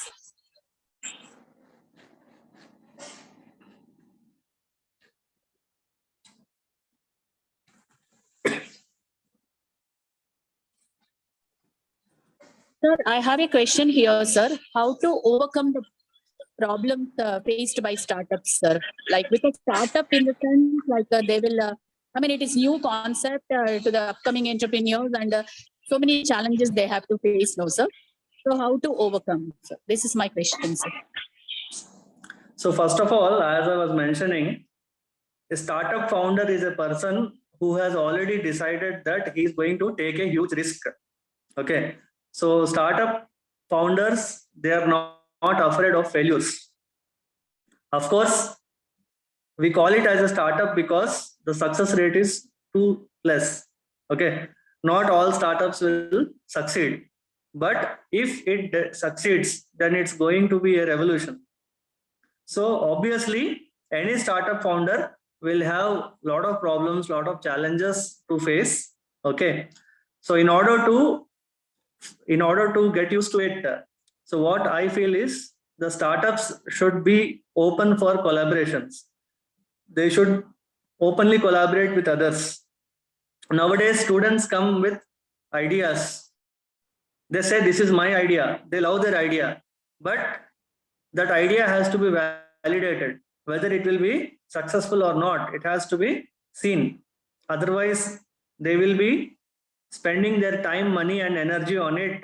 And later on, when they realize, yeah, that didn't work, then it's loss of time, loss of money, and loss of energy. Okay. So what we usually do is people, when they come with ideas, we listen to those ideas. We try to put those ideas in our framework and see whether this will really work or not. Okay. And if it really works, then we take them into our program called incubation, and then we start supporting the startup. So on the other hand, even startups nowadays, we can see students, they say, this is my idea and I'm the owner of this idea. I don't want to share this idea with anyone. And they don't want to work in team. Okay. But here we do encourage students who come in the form of a team. Okay. Because if you are a team, then there are chances you will succeed rather than going as a single person. And not only that, as a startup founder, you should be open for any kind of opportunity. You have to be sharp enough. You have to grab opportunities. Okay. Just because government has kept grants, it doesn't mean that a startup has to rely on those grants. Okay. The startup has to do business. It has to generate revenue. And from its business, it has to survive, not from the grants. Otherwise, there are incubators. Thank you so much. Yes, yeah. There are incubators. Everything is in place. You have to just come with an idea and rest of the things automatically fall in place.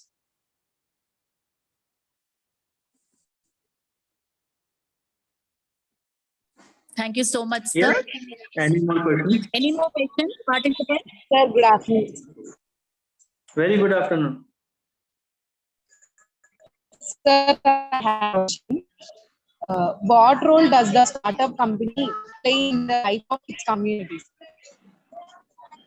Sorry, I didn't get you. Can you tell me once again? Can you repeat the question once again? Yes, sir. Yes, sir. What role does the startup company play in the life of its communities? in the life of community. Yes, sir. So usually startup is born out of a problem. Okay. So most of the startup founders, they look at the problems that are faced by the society, problems that are faced by the community. And they are different because they try to solve those problems with business solutions. Okay. So if a startup founder has identified a problem, and then the startup founder will focus on how to solve that problem. Okay. And then ultimately it's going to benefit the community, it's going to benefit the society. There is a concept called as social entrepreneurship. So social entrepreneurship is all about solving the problems of the society, problems of the community. Yeah, that answers to your question. Sir, good afternoon. Sir, I have a question, sir. Department of Commerce. Hello. Please. Sir, do the incubator centers provide laboratory facility to do research on better startup? Yes. But let me tell you, incubators is a platform to take your concept from lab to market. Okay. So research and development happens in a lab, whereas in a business incubator, that concept is taken to the market. So your research will ultimately become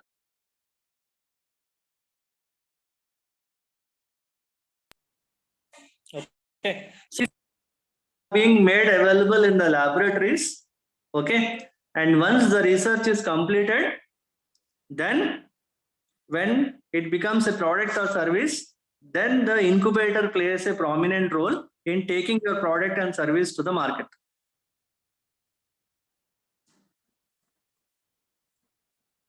Okay, Yes. thank you, sir. Good afternoon, sir. Very good afternoon. So, can I know what is the biggest challenge for the startup? Startup. Identifying the problem itself is a very big problem for a startup. Most of the startup founders, they struggle in identifying the problem, because once the problem is identified, so half of the solution is already there. Yes, sir. Thank you so much. Good afternoon, sir. Yes, please. So, sir, my question is, what market research can be used to determine a business plan? So market research is an essential component, okay? Because before you make anything, before you introduce something new into the market, you should know whether this is needed or not. Okay, let me tell you guys, even in IITs, there are so many concepts which are very innovative, but they are still lying in the laboratories. They have not reached the market because the society doesn't need it. So most of the startup founders are instructed that before they think about getting things into the market, you have to do a market survey. So market survey is the most important area which any startup has to focus on. Whether there is a need, if you make something new, whether people will buy it or not. So that information has to be taken. So it can be in the form of a survey, or you can use any modern tools that are there in the market. Okay, sir. Thank you, sir. Good afternoon, sir. Good afternoon. Sir, how to reduce the delay in the procedure of a startup? How to reduce the delay in the procedure of a startup. To design the procedure of a startup. Delay. To reduce the delay in the procedure of a startup. What kind of procedures? Can you be more specific? Like planning and all. Mm-hmm. Actually, so many formalities have to be fulfilled, no, sir, in establishing a startup. I think the student is asking about that. I mean, NOC certificate they have to obtain and apply for the registration of the company. It's very simple. Now, most of the registrations are being made available online. The only thing you have to do is you have to come as an organization. You have to register your organization, and then you have to get some recognitions. Government of India is giving Startup India Recognition Certificate to the startups, which will help them with a lot of benefits. The benefits include tax exemptions. If you are applying for a patent, you will get reimbursements for all the money that you have spent on your patent. And then even investors will be interested to invest money in your startup if you are a recognized startup from Government of India. So all procedures are made easy. Now it's available online. You can just ask ChatGPT, it will tell you.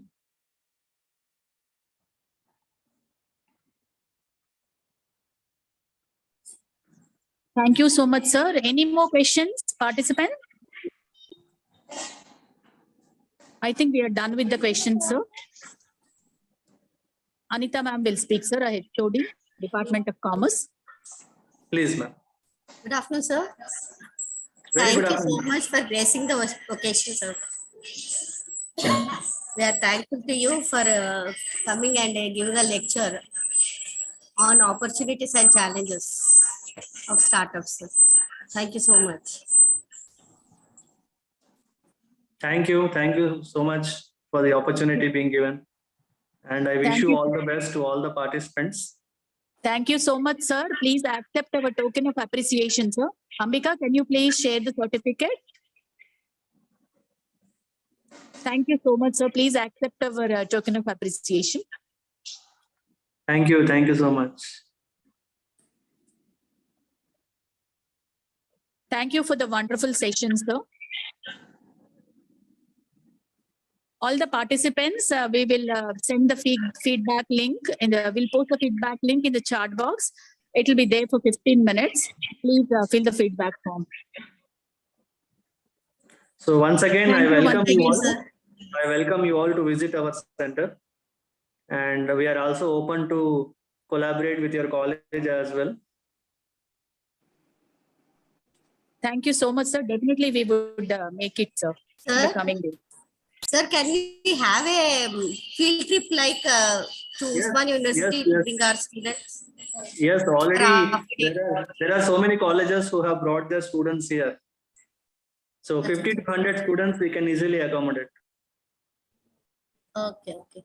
Thank you, sir. Welcome, welcome.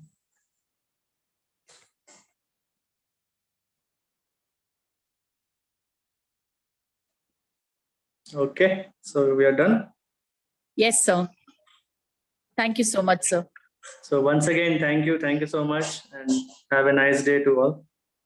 Thank you, sir.